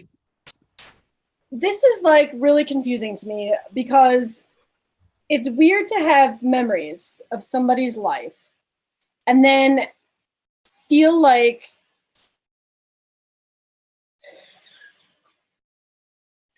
no, what I heard in my brain. Okay, so what I heard, what her and I discussed was that you don't, so like myself, as me, like I'm here as me. I'm not reincarnated as anybody here. I'm me. But being the being that I am, I can pull from any of my experiences that I need. Okay. So this is where it gets really confusing. That I can pull from my grape the experience of Nefertari if I need to use it for whatever reason and remember those memories. But it's not that she's reincarnated in me. Does that make sense? It's confusing. It makes sense to me, but if people have not heard your grape analogy, I know. I know. Okay. So, and it really doesn't matter. It really doesn't matter in the long run. Right? Yes, my logical mind gets very wrapped up in right. And so for a logical mind, we all want to know who's reincarnated of who and who's who. And like, it's important for me with the whole Ramses thing because it's such a big portion of my life, you know, but like, I guess when it comes down to it, you're still connected to these beings. Like the Ramses portion that I'm connected to is that Ramses from Egypt. It's not that Ramses who's had all the other life experiences and now has a new perspective on life, because that's what's in the human, which is a totally different person. Does that make sense? And that person that's in the human also has like switches and stuff on. So it's not even 100% active in the human. You're talking about your twin now. I am. To clarify. I'm clarifying. I mean, you're helping me clarify. Yes. Okay. So, because there's lots of details. So I guess I was just curious what you meant by, well, maybe she's giving me the memories, or maybe they are my memories of. Well, that's a bad way. I mean, they would be my memories as a soul, but they're not like my memories because I'm reincarnated, because she's reincarnated. Got it. Well, I think the whole understanding of like one person being a reincarnate of one other person is still too linear. Right. And that's not even. Because I learned that you need to have at least 83% of the fractals to be a full incarnation. Yeah. Only 83%. Only 83%. So we'll have to talk about that later. Yeah, obviously. You know, I want to pick that apart too. I know, right? So yeah. I haven't even looked on chat because I don't even have chat up. So I have no idea if people are like following along or not, which it doesn't really matter. So I don't think there's any activity at all. That's fine. Yeah. Okay. We might be the only ones watching. Or okay. on the page. Yep. So the legs. So the reason I didn't take a photo of the legs is because I didn't feel I needed to take a photo of the legs because they were just a clone. Okay. Now hold on. By clone, what do you mean by clone? I mean that it had her DNA. This is what I was told, okay? That it had her DNA. It was an actual clone, just like they would make a clone of you in the Super Soldier program. But that it was never alive. It never really had life. It was used for the mummification process because that's what the humans, that's what the people in Egypt, that was the customs at that time. You like a person in that position could not just disappear off the planet without having some tie to the general customs of the time. So you feel as though this cloning was done back in those times? Yes. Well, she told me it was done on a ship. This is why it's crazy. Interesting. Mm-hmm. That's really interesting. Did she completely peace out from Earth? Yeah. Yeah.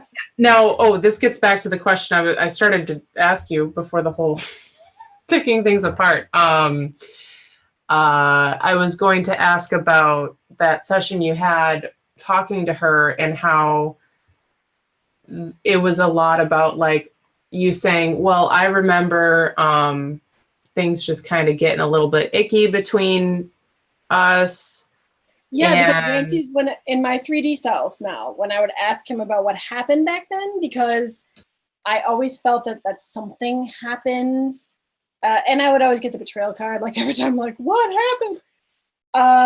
And she just said that, you know, it's like every single relationship, like you have good times, you have bad times, and then you're just like, I'm taking a vacation to Hawaii and you'll see me in, you know, whatever, a couple months. And hopefully by then you'll figure out that, you know, there's certain things that have to be done a certain way and it's not always the way you want it. And so, you know, I mean, like, I love Ramses. I think everybody loves Ramses, but like in that incarnation, like he's just like a normal person too, where, you know, like he's got a little bit of an ego. He thinks things are right. I mean, that's the way things should go, and he doesn't really want to talk about it. And this was specifically tension at that time with what was happening with the country, and this also relates to the whole journey of Moses. The M word. The M word. Right. Yeah. Right. So. And how her opinion seemed to be like, yo, you need to let him go, man. You need to let him go.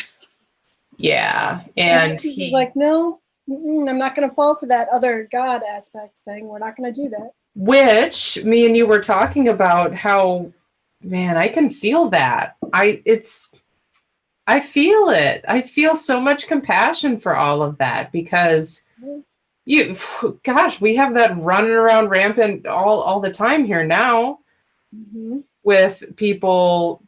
Oh, I've been told I have to. I mean, I've had some of the creepiest people alive tell me crazy ass things that they were told by some higher being or some angel or some whatever that I have to do whatever, and it's a bunch of bullshit, you know? So I get that.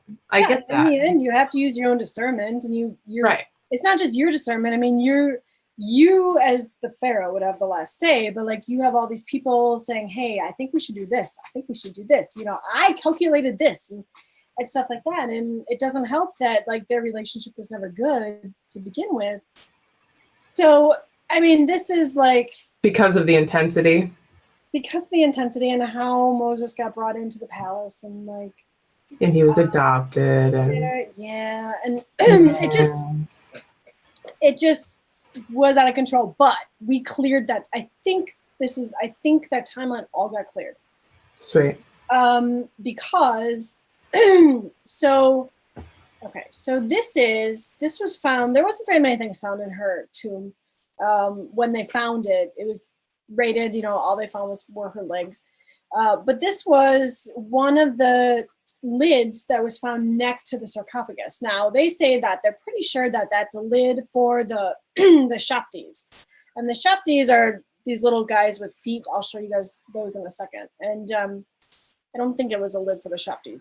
But either way, it's super cool. I love the thought that, like, if you look at a lot of other Egyptian artifacts that, like, Shaptis and cases and boxes and cosmetic boxes and whatever, they're so colorful. And not that her stuff wasn't colorful, but she tended to choose this theme of like black and white. And you'll see that when I show you the Shaptis. This, before we do that, this is her sarcophagus, or what was left of it. And it's pink granite. And yeah, I don't know. I keep thinking about that when I saw before I knew what this whole thing entailed, and I saw the 4 pink granite walls rising, almost as if like it was a prison thing, which is kind of weird. It makes no sense. But what? Oh, right at the beginning. Yeah. Yeah. I forgot you said they were pink granite. Yeah, and they had hieroglyphics on it. No, I have no idea. I would assume this probably does, but I wasn't able to look at it. I thought it was cool though. If you look over here, there is on this bottom corner, there is a triangle chipped out of the sarcophagus. I thought that was pretty crazy. It's just wow, triangle. What's up with that? I have no idea. It almost looks like my little orange triangle here that I found at the ocean. I found this when I went to Delaware. We went on a road trip to Delaware, and I found this at the shore, and I was like, oh, it's a little orange triangle, a little red triangle. I was gonna ask if they put any information. Oh, sorry. No, just a second. Sure. Why? What's going on? It's creepy outside. Scary movie outside.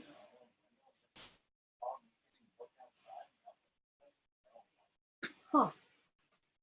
Patrick says it looks like creepy movie outside or something. What does that mean? What is a creepy movie outside? I don't know. Like, I don't know if it's going to storm. It might storm. Oh, cool. Yeah, right? I mean, we've had a lot of those. Yay. Okay, so I was just going to ask quickly, did they have any explanation about the legs? They found her body? They didn't. They just said that probably what happened is, you know, like in the Victorian period, even a little bit before, it was really hot to own a mummy. It was also really hot to grind mummies up and use them for medicine and things like that. So, wait, what? Oh, that's a true historical fact. Wait, huh? They would grind mummies up and use them for medicine in like the late the late 19th century, late 1800s, early 1900s. That's really comforting. What kind of medicine would that possibly be? I don't know. I haven't actually researched that. So like you have no idea like where she actually ended up, you know. But then they found this cavern where these priests had saved a whole bunch of mummies, and I'm pretty sure I think Ramses was found in that cavern. So wait, like a lot of people were mummified, weren't they? yeah. Like it's not like, so why would they take a queen and do that? Any mummy is worth a lot of money. Doesn't matter. Oh, so you think like some people ran into a tomb and were Right, like, because yeah, they I'm didn't gonna. really find, so like with the other queens and stuff, they haven't really found a lot. They found a little bit more in her tomb, but not a lot. Like it was pretty much pillaged. Oh shit. Yeah. So Okay. and the thing is, like, even back when Egypt hit some bad times, and they were even like pillaging tombs in like Cleopatra's time because they they're following rough times, so why not? Like those who had built the tombs knew exactly how to get in them and stuff like that. And yeah.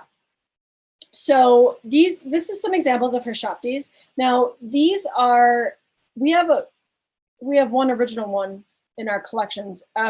These are made in to resemble the people around her so they could help her in the afterlife. So like really, really early on, they would have just killed the people and put them in the tomb with them. But now they put their spirit or their essence into these look-alike figures. And their spells, the hieroglyphics that you see are spells to awaken them if you need their help.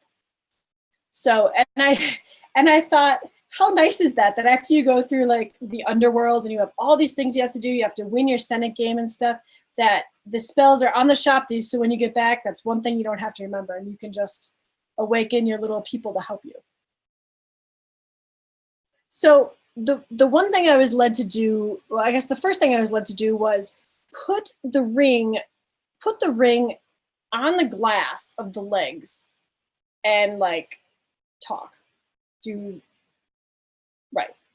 Also, because we had tons of people around us. We were just in this crowd, and the woman was talking about Nefertari and her life with Ramses, and I just had this like light language like pouring out of me. I actually I recorded it.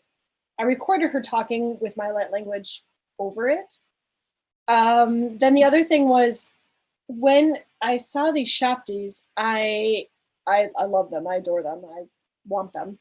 But I felt the need to go over every single one and say like a little something something. And to me, it felt like it was releasing any sort of essence that would have been put in. So then those can go back to their home bases, and those people can no longer have to have the pieces in there. You know what I mean? They can be whole. And there's more. I mean, there was a lot of them. There was like 47 or something like that. And each one is a little different. So they're just super cool because a lot of times they're painted, like the wood ones are painted really, really intricate and stuff. So this was the box lid, the black one that I showed you guys. It's this one. We took a picture of the underneath of it. And what I think is very interesting is that none of these are really fancy. Nothing of hers is very intricate or fancy or like perfect. It's just painted and shellacked. Then this other thing that I thought was very interesting was this. It was a knob inscribed with a cartouche of eye. So I'm going to read this, and then I'm going to give you guys a story. So the knob they thought it was possibly a piece of furniture. It was the most surprising discovery because it was inscribed with a cartouche containing the royal name of Ai, the pharaoh of the Amarna period who ruled after Tutankhamun. Its presence in the tomb gave rise to the hypothesis that Nefertari and Ai were related. So I'm going to tell you what I know about this. This is it right here. This is the knob. And so From my understanding, and I could totally be wrong, so I am not the end all be all. From my understanding, Nefertari also had an experience in the as Ankhesenamun. And so what happened when Tut died, she was forced to marry Ai, and I was the I was the vizier to the king, and she actually petitioned to have a prince come in and that he could rule Egypt, but she just didn't want to marry Ai. And so that prince came, but was murdered on the way. And so she was forced to marry Ai, and then you never hear anything about her after that. And so I find it very interesting that this is in her tomb. Now, there is a lot of speculation that she comes from that Nefertari Amos lineage, which goes through the King Tut lineage. So she definitely could be related to Ai, if not from having a past life experience in that family, or a past experience. So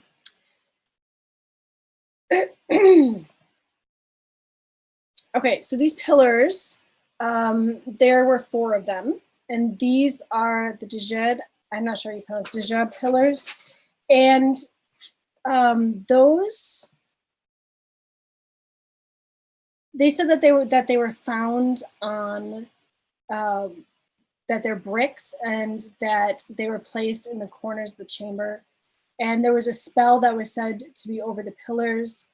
And when I asked about these pillars, I was told that you have to have the right tools, but the pillars actually work as like a Stargate. If you have everything all hooked up right, you have these pillars, it actually functions as a,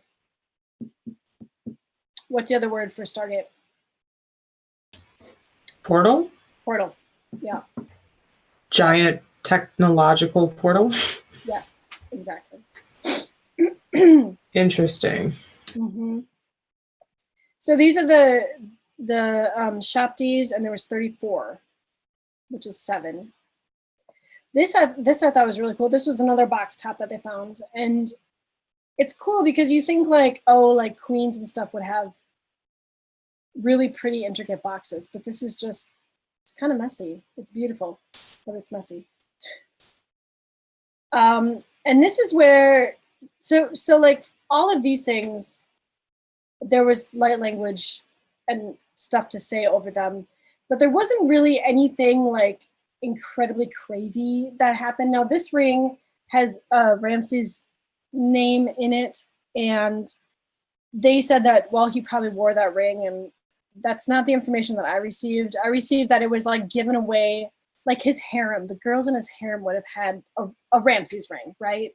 Like it would have been a gift that had his name on it, type of thing. This was the area where I took that photo too, Brie. And this is Hathor blessing Ramses with the Ankh, and saying and giving him, which I found this really funny, giving him the magic, whatever was needed to live like, to reign like thousands of years and live like really super long. And I just thought that was actually kind of funny, because he did. I mean, he was the longest reigning pharaoh. And so let's see. So granting him 100,000 years to rule. This one was a rough draft depicting one of the princes, the royal princes, and I think it's cool because, you know, like you have to show it, and then they're like, oh yeah, that's really cool. You can do it on the original piece, but this was just the sketching.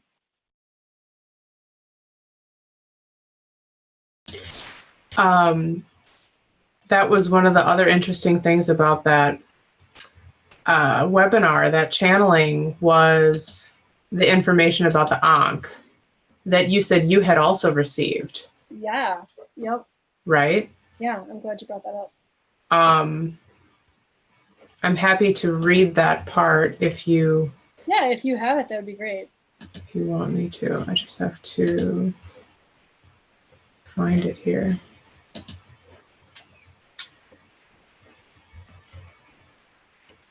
I thought oh, here, I'll pull it up here. Because like you had, because it's it was a piece of technology, right? Right.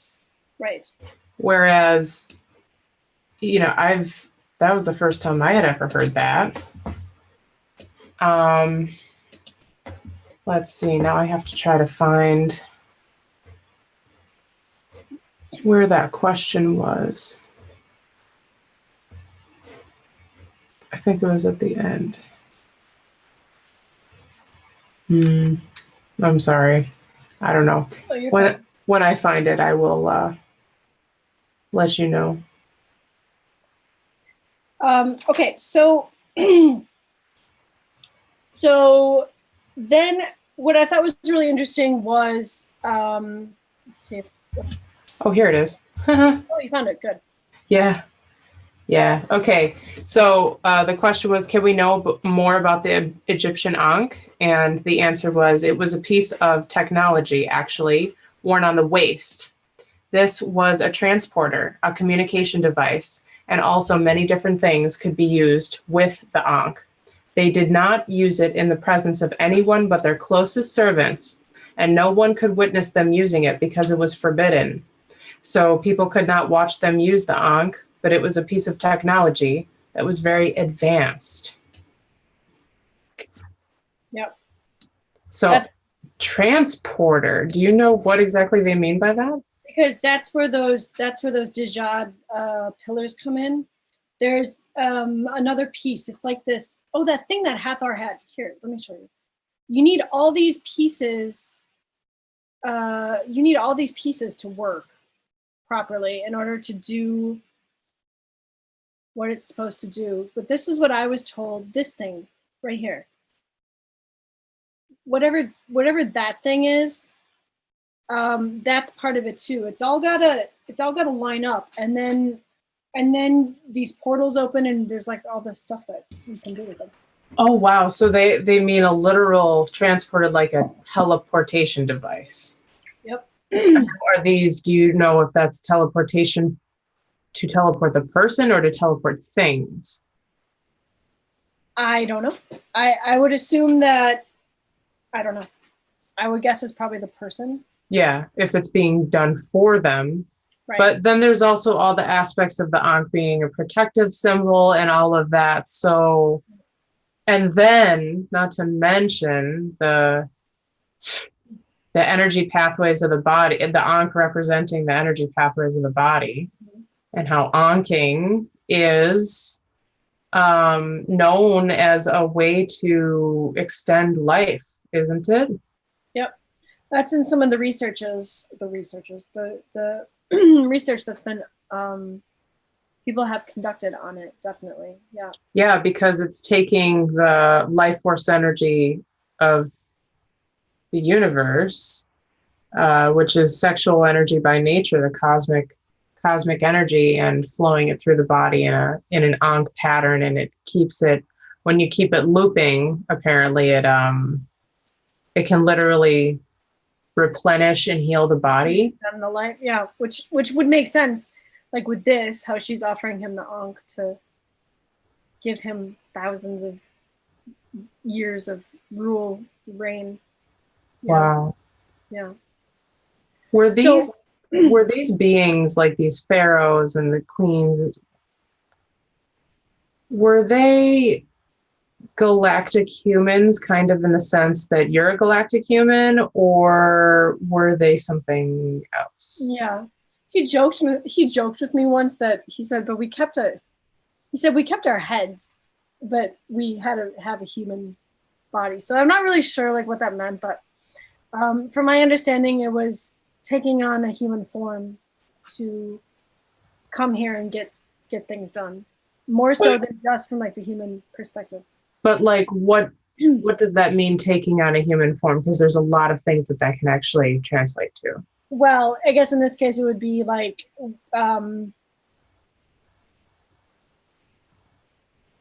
I'm not quite sure how to answer that without going into a lot of background. So technically,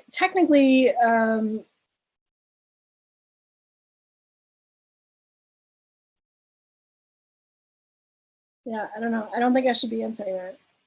That's okay. That's fine. I respect that.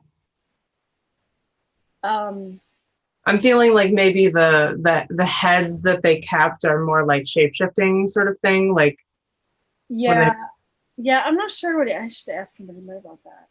Okay, really sure. Perhaps at a later date.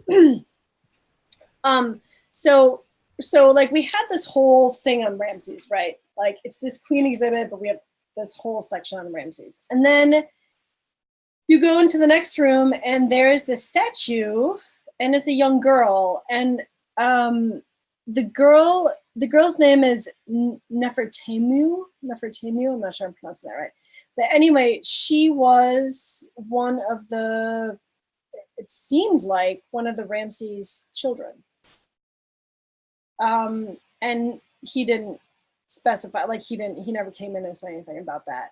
So I thought that was interesting. And then, but he had a lot to say about this. So we walk into the next room, and there's this whole thing about this harem conspiracy. And I knew a little about it going in. So basically, Ramses III was murdered with this harem conspiracy where it's pretty typical. Like, when you're not the primary wife and you have all these kids, like you want your son to be on the throne. It's as simple as that, right? And so a lot of times these conspiracies existed, and then it was just a matter of trying to find it before it actually took place. Well, there was this scroll here, and this is the original scroll, and this is a court hearing on the attempted murder of Ramses III from this like harem conspiracy. And he actually says, so the scroll details punishments for several key players in it. And there's like quotes from Ramses III saying, "Go and examine them." And they went and examined them, and they caused to die by their own hands those whom they caused so to die, although I do not know who, and also punish the rest, although I do not know who. So it was testimony back and forth. But the thing is, Ramses III never made it. He died from his wounds from this harem conspiracy. So, so I said to Ramses, I was forming this question in my brain, and I said to him, I was going to ask, so is this what the family is remembered for, murder and harem chaos? And instead, my telepathy came out like this: is this what the family is known for, murder and betrayal? And I heard him laugh, and he said, betrayal is correct. And I was like, you can't just change my questions. You can't put words in my head to like change my questions. And then he goes, but it is betrayal. The family was betrayed. So, and then he was just really quiet. And I didn't hear, so it's just really weird, like what he chose to pipe in with. And the thing I wanted to talk about, you going to museums, or like those of you who have actually made it this far, going to museums, it's really important because let's just say you happen into a museum and you can't remember any of your past experiences, but that museum happens to have something that you held at one point. That piece will recognize you. And so there will be this connection made throughout the timelines. And that connection sometimes is enough to heal the past timelines. And so what I was doing here, not really knowing what I was doing, but kind of knowing, was exactly that. It was connecting with the artifacts to heal timelines. And I think we all do this and that's why having museums and having information about history, I think, is really important. You guys don't even know that you can do this, but in doing this also, when your DNA connects with these artifacts DNA, amazing things can happen. You can clear family lines. You can activate portals. You can even heal grids on the Earth grids. You can. One of the things that I did that I didn't know I was doing at the time was activating an ancient grid that, and this gets really confusing to me. It was activating an ancient grid that was either taken over or like contracted. So I think it was more like taken over. I think that's what the war thing was about. But anyway, like we were able to pull this grid back, and now this grid is now functioning. This Earth grid is now functioning. That hasn't functioned in a really, really thousands of years. And so that's what I ended up doing. And it was just really cool to be able to have Ramses there speaking when he wants to speak, because you're not like, hey, let's carry on a conversation. Like he'll speak, when he wants to. But I just thought the whole betrayal thing was so funny. And then in the next corridor that we went to, these guys were all there. And I thought, how great, like this is really cool. It tells you exactly like who Moot is. So Moot is the consort of Amun-Ra, and that's who was sitting on the other side of Ramses. So it was almost like if Ramses was saying like, I'm the son of like Moot and Amun-Ra, right? And goes on and talks about what she's the goddess of. She was portrayed in many forms. She often chose a woman with a double crown and royal vulture headdress, choosing the Ankh, the symbol of life. Sometimes she was shown as a woman with wings of a vulture. Occasionally, she was also shown as the lion-headed woman, the Upper Egyptian counterpart of the Lower Egyptian goddess Sekhmet. So it's cool, kind of cool to see how like Moot and Sekhmet and Bastet like all kind of combined, and it just went on. I thought this was a really cool way to display all this information. Well, Mot and Ta and Isis, Cyrus.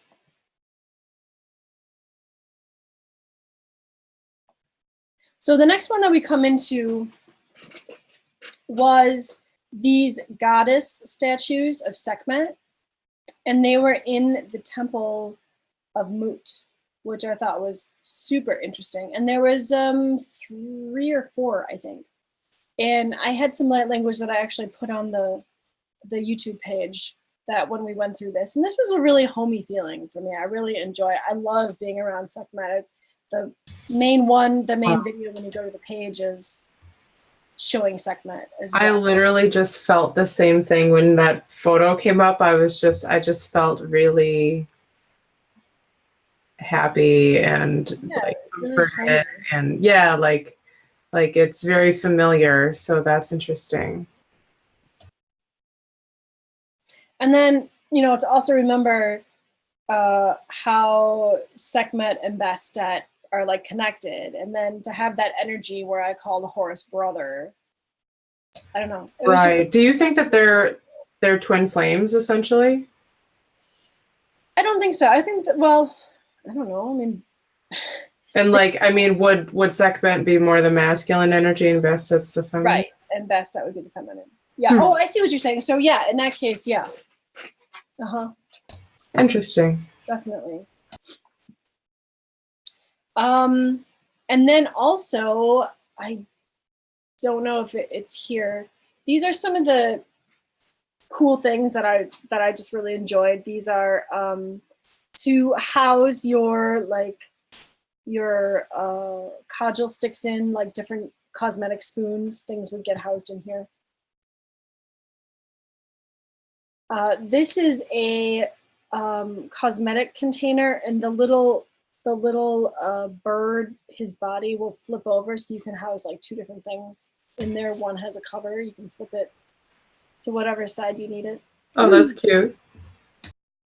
Matt talks more about it. These were like far off perfumes that would have been traded, and they would have been really, really expensive, and the bottles are like super tiny, and they're made of glass.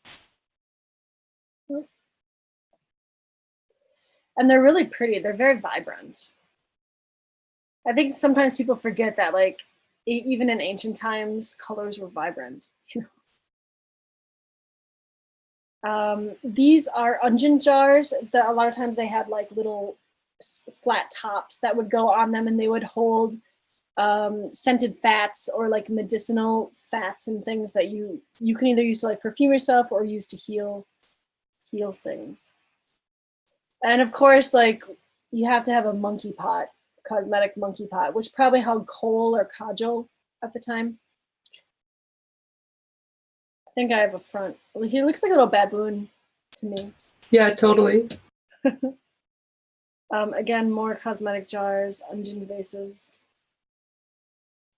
This one is a pomegranate. And again, you have to look up like what pomegranates mean, but everything that was made like had other meanings other than what it shows, you know. So here, this is the scent wall. I was very disappointed in the scent wall.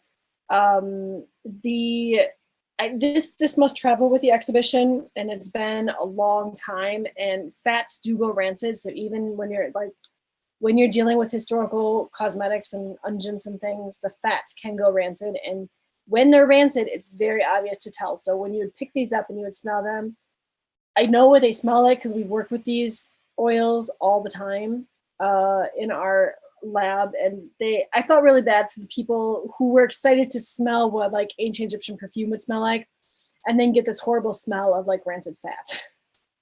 So yeah, that's not cool. Yeah. Do you think that they had any idea? No, and I thought I was going to tell them, but then I didn't, because it was like the last day or the last couple days. But what I didn't realize until later on is that it's not just for that place. That is going to move on to the next place, which I think it's over either in Europe somewhere or something where it's going. So hopefully they'll check them. You know? Oh gosh, yeah. And then these necklaces, I just thought it's kind of cool because people always think, well, they always had these collars and stuff, but that's not the case. There's actually a lot of regular Egyptian type necklaces that were not collars. And so let me just see where we are here. Oh, so at the end of this exhibit, I mean, we could go through numerous, like that's a comb. You could go through numerous things, but I think that's a hairpin to like flip your hair up and like, you know, like to a hair stick. Mirrors, kohl jars for the eyeliner, kohl pots. But I think like the main thing here is that, so after we did this, did the exhibition and stuff, it was so empowering, and I just felt like whatever it was a success. Whatever I was supposed to do was a success, and I'll be filled in later. And so I did all this light language. I did whatever it was that I felt that I needed to do. I just kind of did whatever came to me. And so we were back at the hotel, and I was going to take off those rings, and we were going to go back out. We were going to go to some other museums and such. And we were down there. We were down on the first level, and I was specifically told to go get those rings. And the reason now that I know that they shouldn't have been just laying around, I thought it was more like somebody was going to come in and take them or something. Like if they knew what they were being used for, relic-y type wise. And I even said, like, really, like they're just going to come in and take them? And they said yes. And then there was something about opening like a portal or whatever, and like messing with the energy of them to undo everything that you just connected. So it was more about connecting the past with the present, and connecting the DNA stuff. And so I went and got them, and I wore them all day. But what I realize now is that it's not so much the protection of them, it's that once you do these things with these like relics or these, I'm not even sure what else to call them, you know, that it's like a computer. It takes time to crystallize. So wow, that's what I was just going to ask. yes, if you're the key, if it's your DNA that unlocks the ring or whatever it is, it takes time to work itself through the energetic system of what the ley lines, the world, whatever you're doing. And I don't have specifics. Yeah, I was thinking like, so maybe by you leaving into the room and going to like a whole different area of the city, you could be potentially breaking the circuit process. Yeah, that circuit as it's still in the works. Exactly. So that's really interesting. Exactly. And then on the way home, I was just going to, because I had them in a special case that they couldn't get crunched, but they were in the suitcase. And I was just going to leave them in there because that's how we traveled with them here. And I just had this feeling that they had to be on me. Maybe even though I wasn't wearing them, they had to be in reach just so I knew where they were. Because that would be really sucky if something happened and all of a sudden, like, the suitcase would get opened and it would fall out or whatever. So I did keep them on my carry-on. Then, and after things started kind of calming down, I had this really weird astro where this woman named Tari Ta and Mut came to me, and she said something about being very grateful. She said she was like my great aunt or something, and then just being very grateful for the work that I did. And so I was like, oh, you're very welcome. I don't know who you are, but that's wow, that was later that day? That was a night after or so, like when things had kind of calmed down and everything was good to go. So earlier, when you're talking about what the mission really was about activating this grid, you specifically said the word grid. Yep. Is that related to the Stargate? I think that's separate.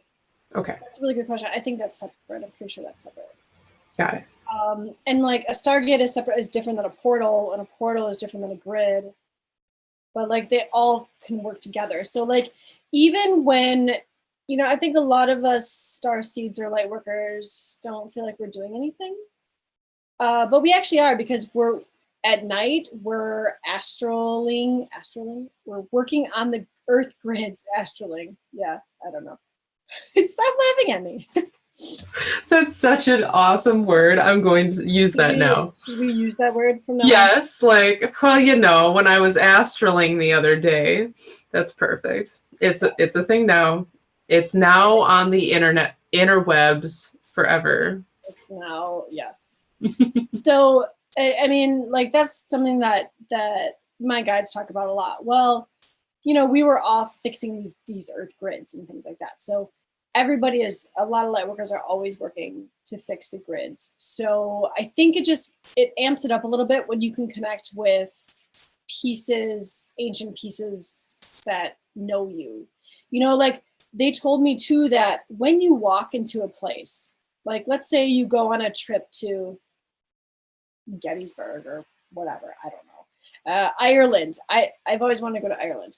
When you walk into a place, if you have been in that place before, like in a past experience, that building will recognize you and it will like light up. I think we think of things here a lot of times just in the 3D. We don't think of the memory that those buildings hold, or the fact that they are living beings that have a memory and energetic consciousness. Consciousness, yeah, exactly. Wow, that's really interesting. And then that's not even taking into account the alchemy of the light codes that's created when you step foot on a new place on Earth that you have never been to in your incarnation before.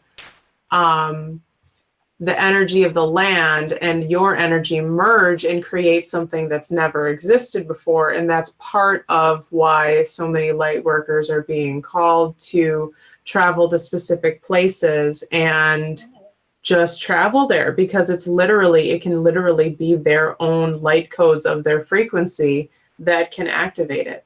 That's not even taking into account the people that are either astrally doing the activations or consciously, physically doing the activations like you were. Right. So that's very interesting. Now, this grid that you activated when you were there, this grid ties to, so like, I'm trying to understand its specific ties to that time period and this time period, and if there's a difference in the grids, or if it's the same grid, or... So from my understanding, that grid has not been working since that time period, since that general period. Interesting. So it was more of connecting it somehow with the light language to get, like, there was pieces missing to get that grid back up. And part of that grid, the reason that it wasn't back up is that it was purposely took down. It was purposely being like cut apart so that it would be very hard to reactivate it. But it's now reactivated.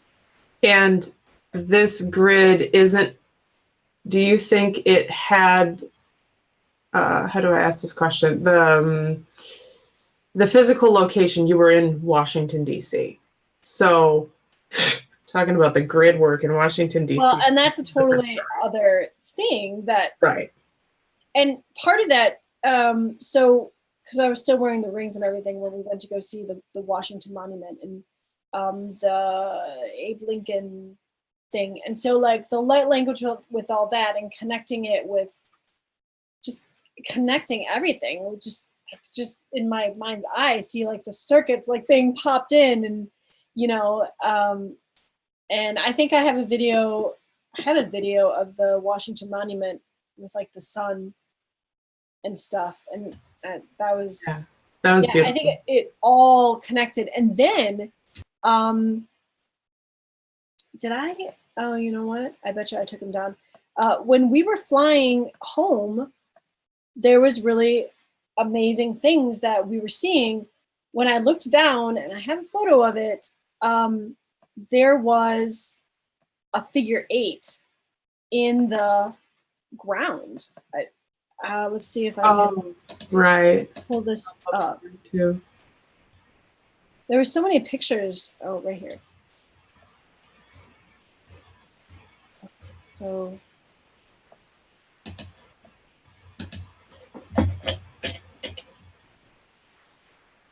all right. So these, yeah.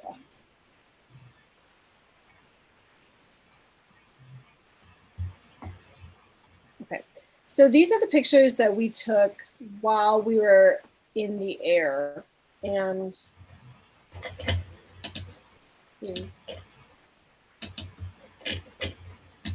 oh, it was like Egyptian themed all the way through because my snack says lotus on it, which I thought was actually rather funny.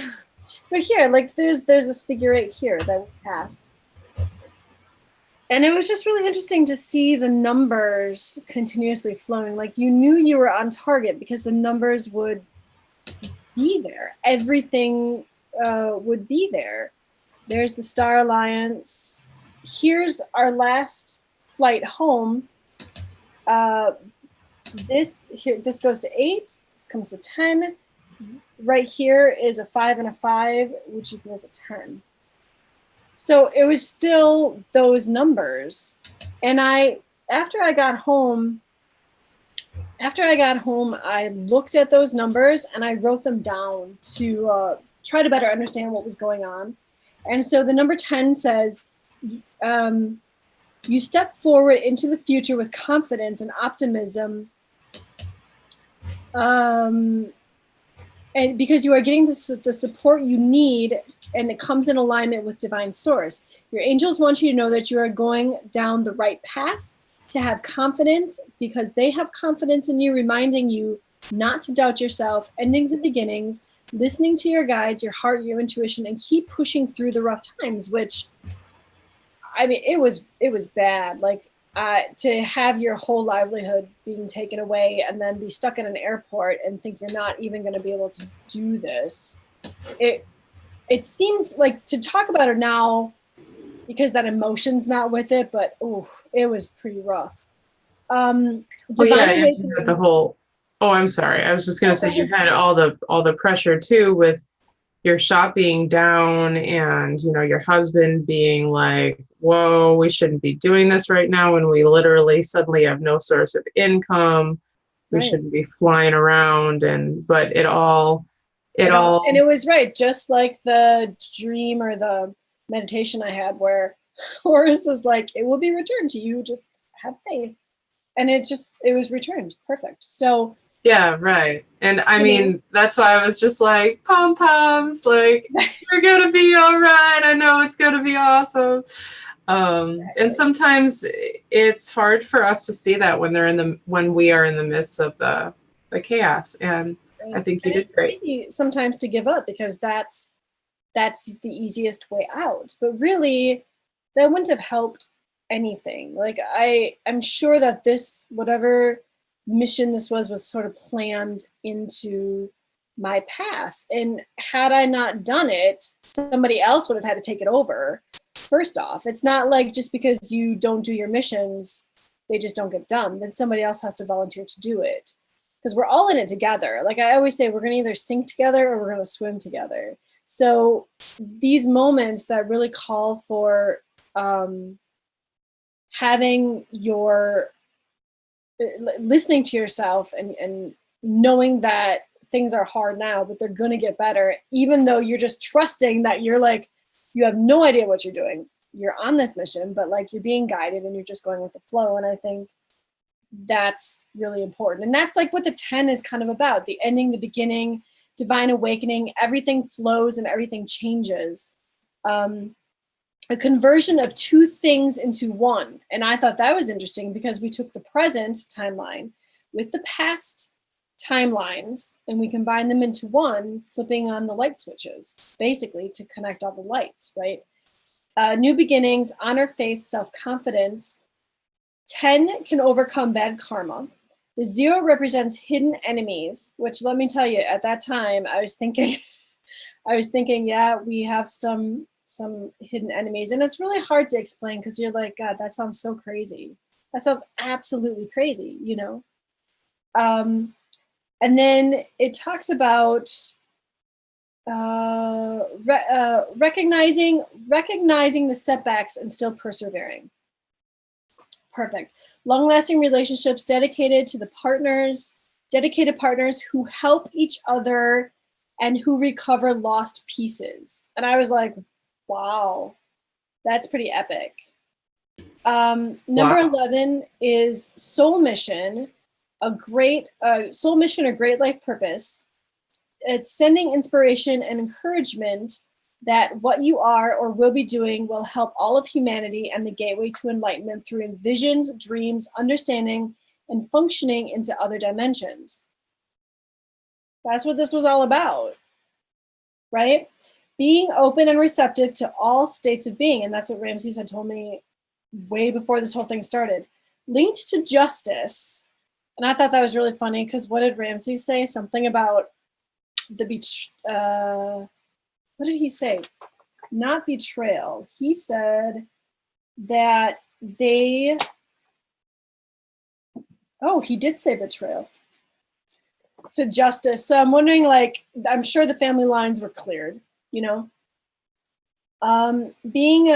Balance, decision-making, fairness, brings visionary leadership, necessary changes in demanding situations, receiving solutions through visions and purpose, transforming through intuition, truth, and balance. And let's see, signifies connection with the sixth sense, knowledge, and love, I guess. And then it says, let's see. Oh wait, so those are the 3. No, where's what? The 8. The 8 is a symbol of infinity and a constant flow of energy and power. It's often related to material wealth and money, success in business and pleasures. Also, excessive usage of vices. It's a good luck number and a universal equilibrium.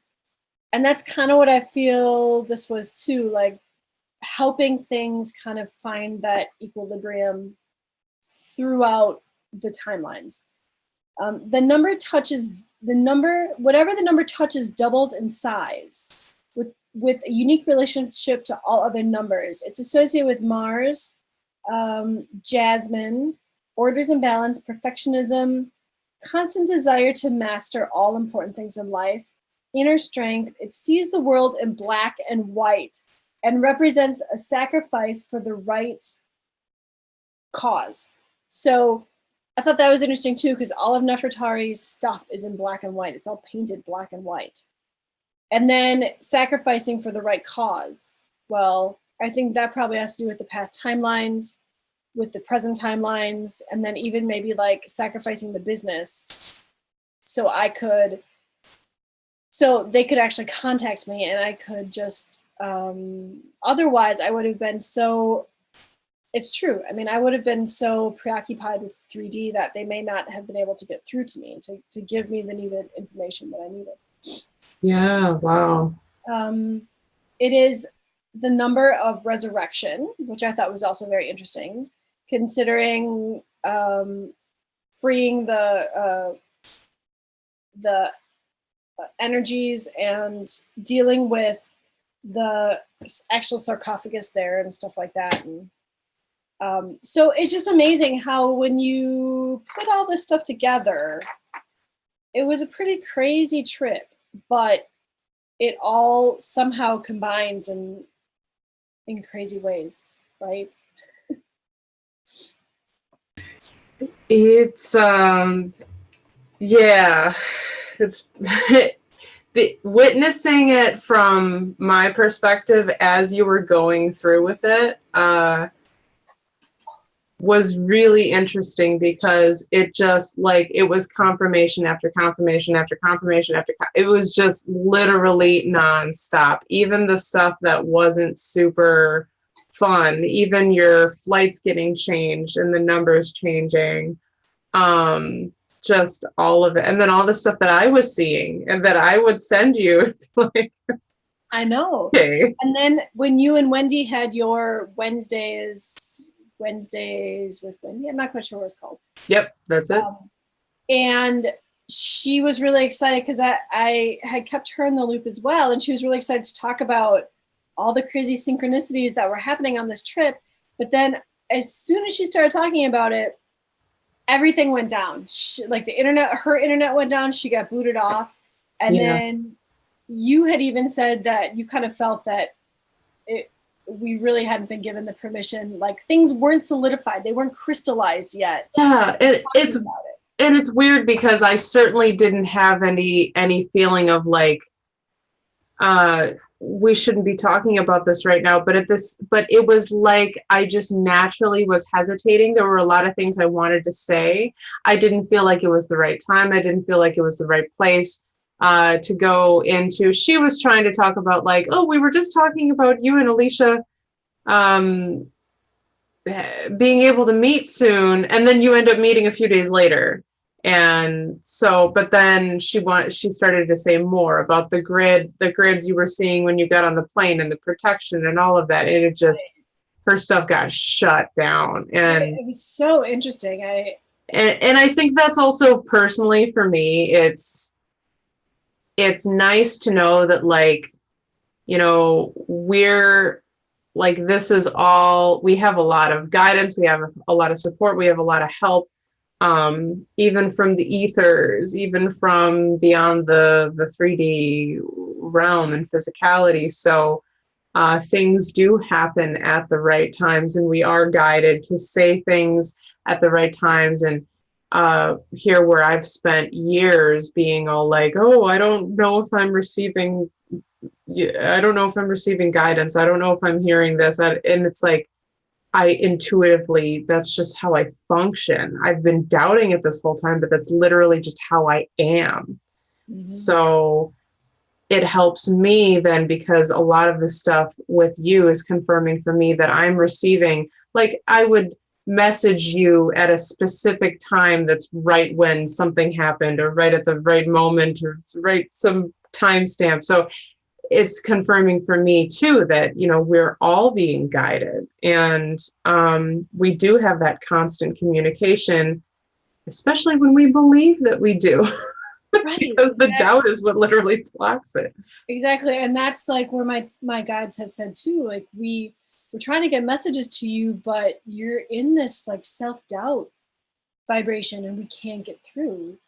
And, you know, I think what you were talking about is so important. And that's what I wanted to share with you guys, because I think a lot of people question, like, what should I be doing as a light worker? What people talk about these missions. Well, I've never, what's a mission? Well, now you guys know what just one mission is, and they're not always like that. It can be as simple as going out and blessing the water, or talking to the animals, or, you know, even just like having this rock that you really resonate with. Like yours, Bree, where, you know, it was a Wendy found this rock and handed it to you because it was meant to go to you.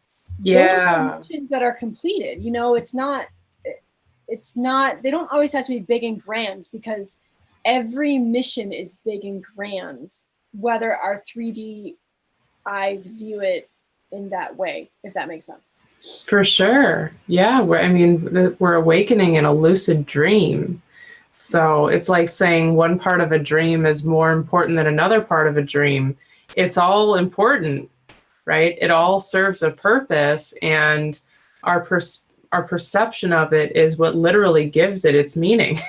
We are the ones assigning the meaning to everything, even the messages you see and the numerical synchronicities and all.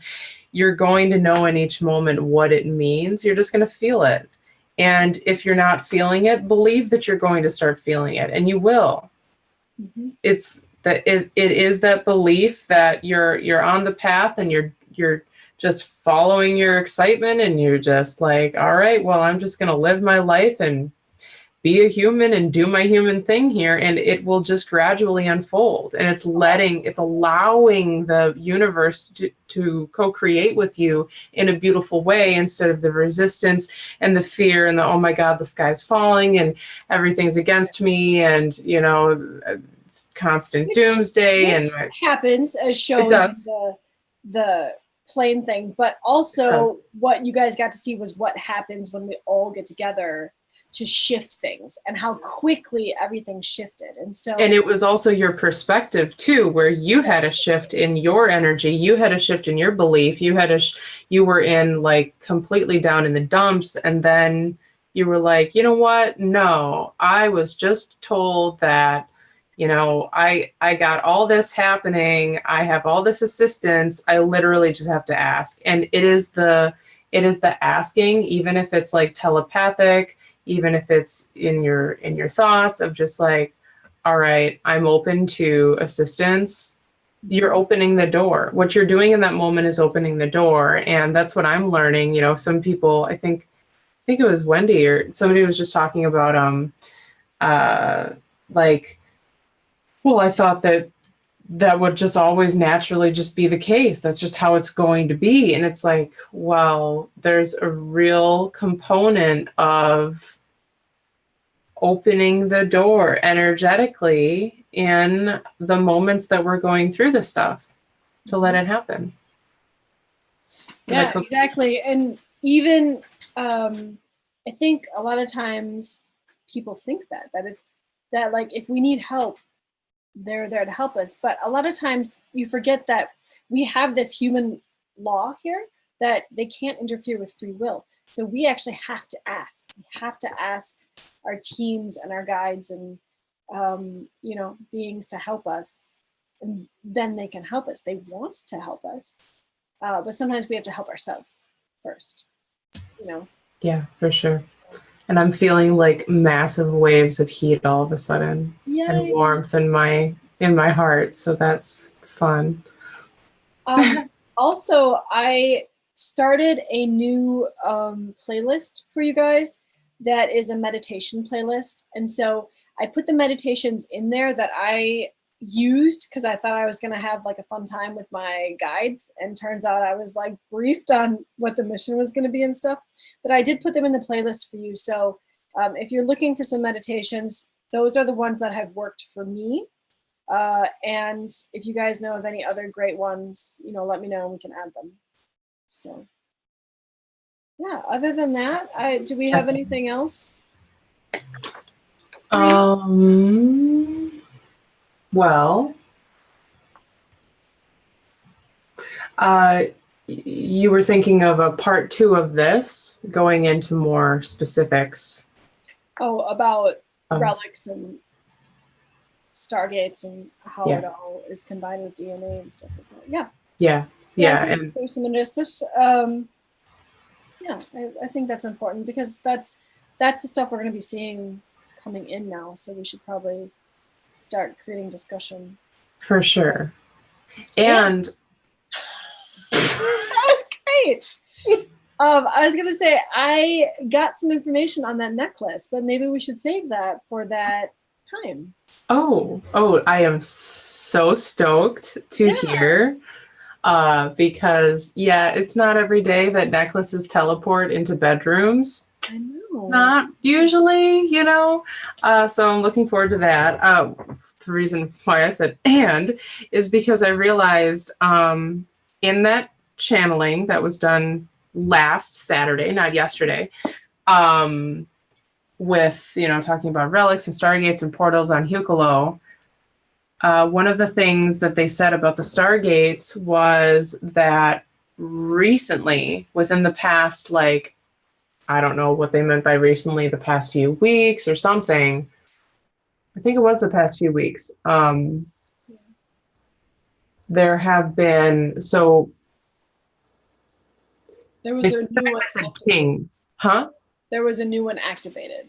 Yes, there's a new one activated, and they specifically said that kings have been coming through. Right.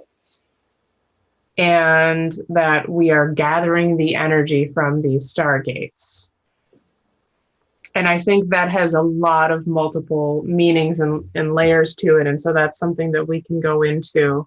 Yeah, I find the whole thing synchronistic about how this whole mission played out, and then the whole Relic Stargate thing happened that week that we got back, and everything just sort of flowing in this wonderful right, all combining. Yes, and the end of that webinar was the question that got asked about my stone. And that's the only reason that I watched the webinars, because somebody said, your question got asked, and I'm like, what question? So somebody asked it about my stone.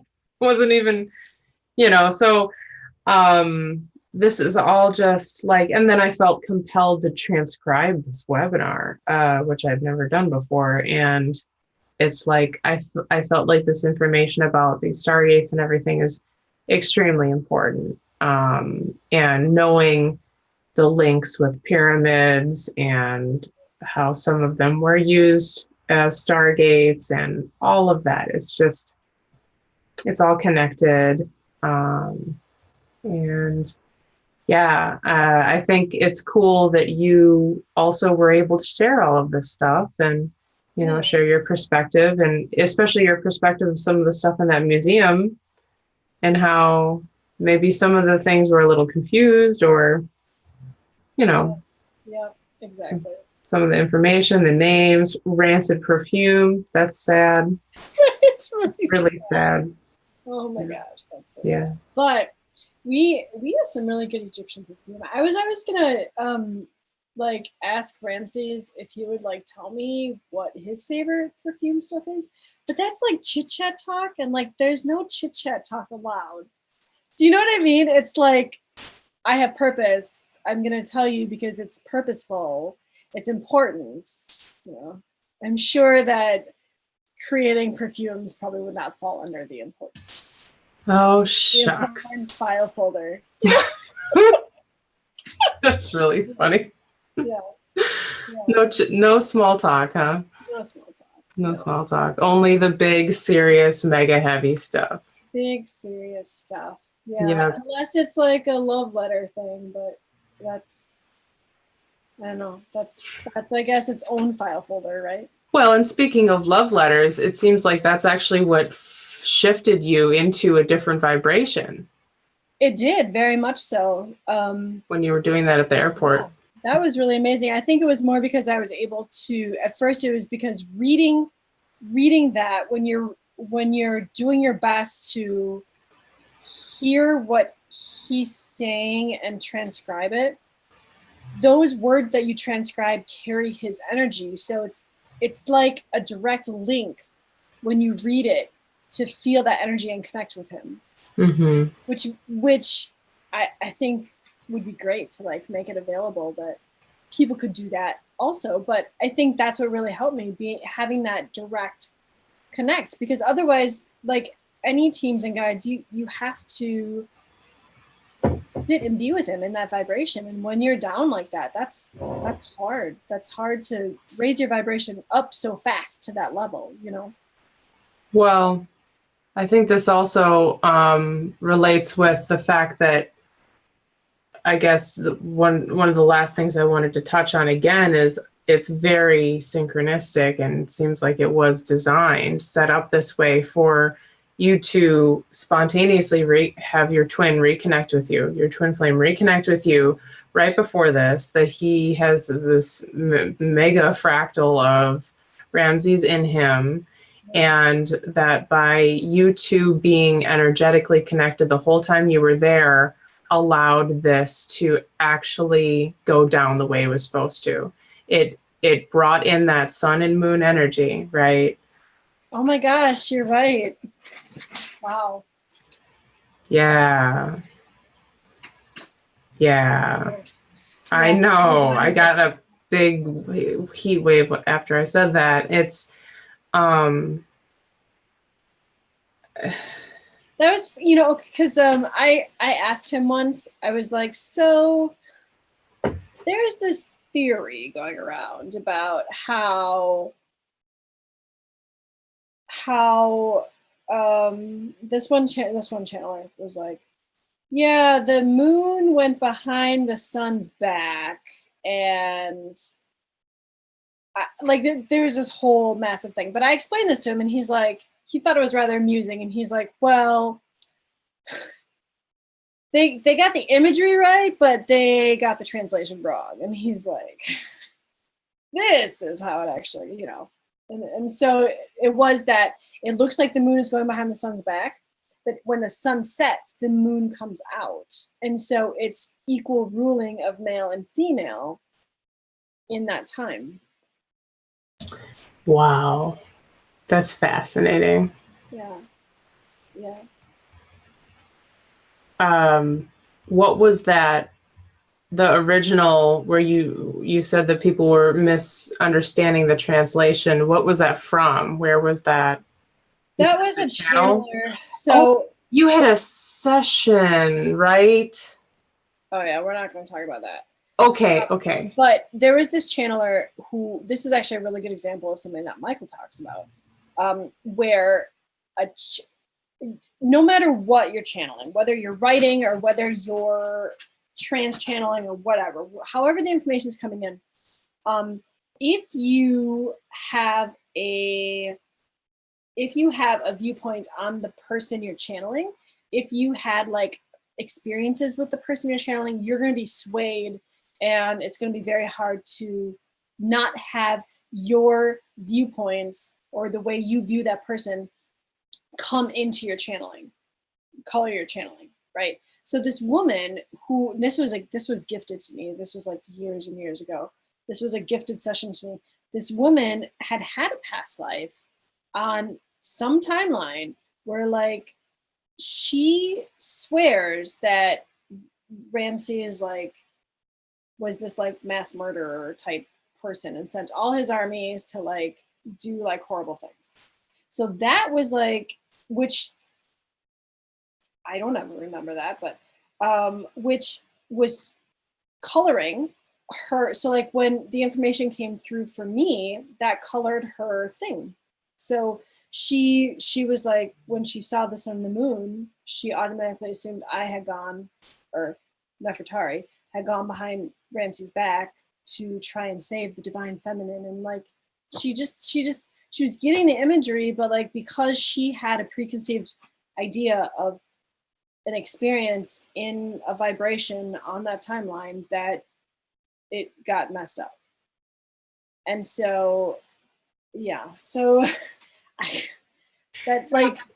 think you had said Michael Jackson was explaining to you that like when these channels, for instance, maybe they'll see visions, but the vision, then it's based off of their own interpretation to share the message with you, because all they can do is share what they see. Right. But right. So that's interesting. It's got to go through so many channels, like even in automatic writing. And so like I started doing this thing now when I'm going back through his letters, and I will have him say yes or no. So I'll read a sentence, and if I hear him say yes, then I know that I did an okay job translating that.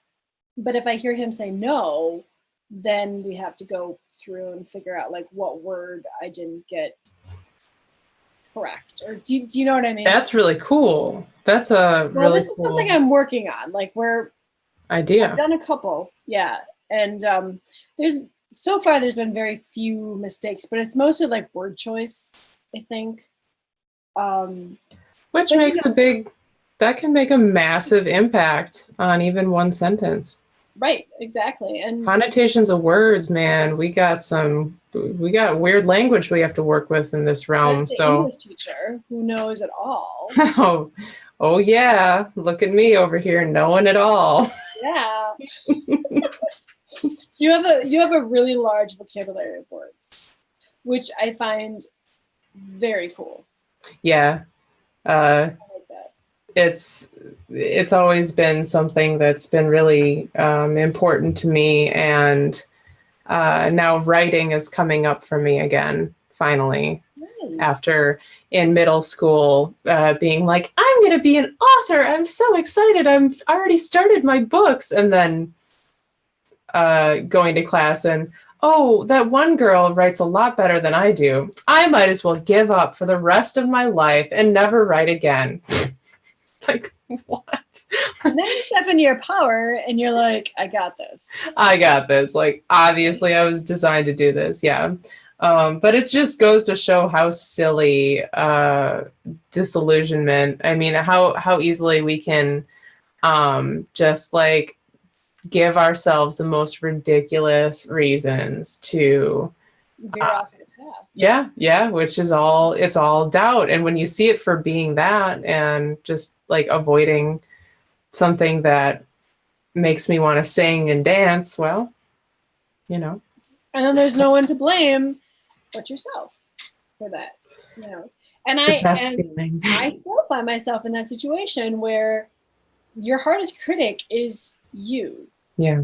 You know what I mean? And so you have to be like, dude, it's a learning experience. I'm learning how to step into my own. I'm learning how to accept all that I am. Yeah. And I'm learning to go with it. And that's why I think sharing these stories are so important, because the more stories that we get shared, the more we'll be able to come together. Yeah. And the more people will feel at ease about telling their experiences. Yeah, that's why I'm so glad you do this kind of stuff. There's also the aspect of some people getting, because I did for a little while, getting so far into the, oh, well, if this is all just a big holographic field, and reality is not actually reality, and who cares, and what does it really matter? And if this is the reality I'm creating and it's my own reality, then it's just, right. that actually ends up creating more separation when you go so far deep into that, like, oh well, nothing matters. Well, technically nothing matters and everything matters simultaneously. So Yep. that's how it works, right? Matters, literally matters. Like, That's a good one. uh, Okay, anyway. well, we have hit the 3-hour mark. So Wow, have we really? yeah. Wow. 7, 11, 11, 7, which would be 8, which would be 9. So it's perfect time to end this. Oh my gosh, you're right. And 7 and 11 are some of my favorite numbers. So that's beautiful. So thank you guys. For those of you who will view this at a later time, I hope it kind of helps you with what your missions are and feeling comfortable to come out about your experiences. And we're going to leave you with blessings, and then we'll sign off. So Bree, do you want to go ahead? Sure. Sounds good. Okay. And this blessing is for Starseeds, Lightworkers, all of us, light beams on the planet, just continuing to do our work here and not let the negativity bring us down, because it's a choice. And if you go into that, it's okay, but it's a choice where you move forward with after realizing where you are. And there's a lot of density being released from the planet right now. And I think we all need to be very gentle with ourselves and with other people, extra, because emotions are flying. Lots of stuff is happening, and we're very lucky to be a part of this shift on this planet now. Ne sao, ken ne sao uet yat io uet kiaus esh are en tio o eke yo o eke yase. I shall ro mau shinya hayate ne nyoa shanya nesu ke asu shine sia yahao ke asano yoshoho si ya yashahao wan tiasao kie yishinde ar isho ainte sanya Sanyan antias oesh, ara ai sanea e, kioehe, yante so ash era anni, sokot ayan naya su uishi, yante sao. Ma ia ara oe ne ia so, oesha, o anea so aya a. Kyo are si o noa, shonto a shonoa se. Kyo esau, shonta aresi iau koen, nia ese, yoshi, yat esoa. Nishi nio hawe seneate soka isho antiase, moshayase, nantioa, nantease.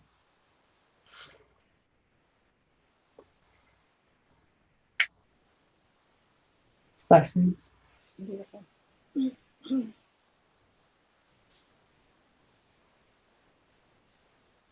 My blessing is going to be for all of us Lightworkers and Starseeds who are working on missions, past, present, and future, that we succeed to the best of our ability, that we come together to help each other, that we learn from one another, and that together we can heal the world.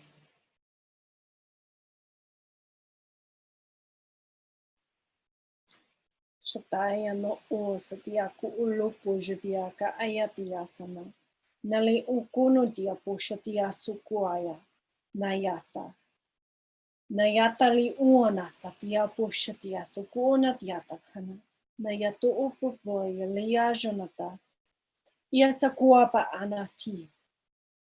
Siata ushatia pola aniata ka ashatia so ulopiashata. Ia na huana tiata la ana. Naya sataya kayata wabiuna iwat kayata ant buundi shutai nayalat wapukunta kiapa shatiasa iyaka ant kiata nasia tulo piashotiama kialania no nia sutu utiasha manant quant want unka anta tiasa la aisha unia tu tia bojana tia to koyashata Nia satia la unatia to upia shata ayako unti. Kia satia na unay. Naleana yata. Yasa shuna ya. Maisa. Wapia shona yata. Namaste.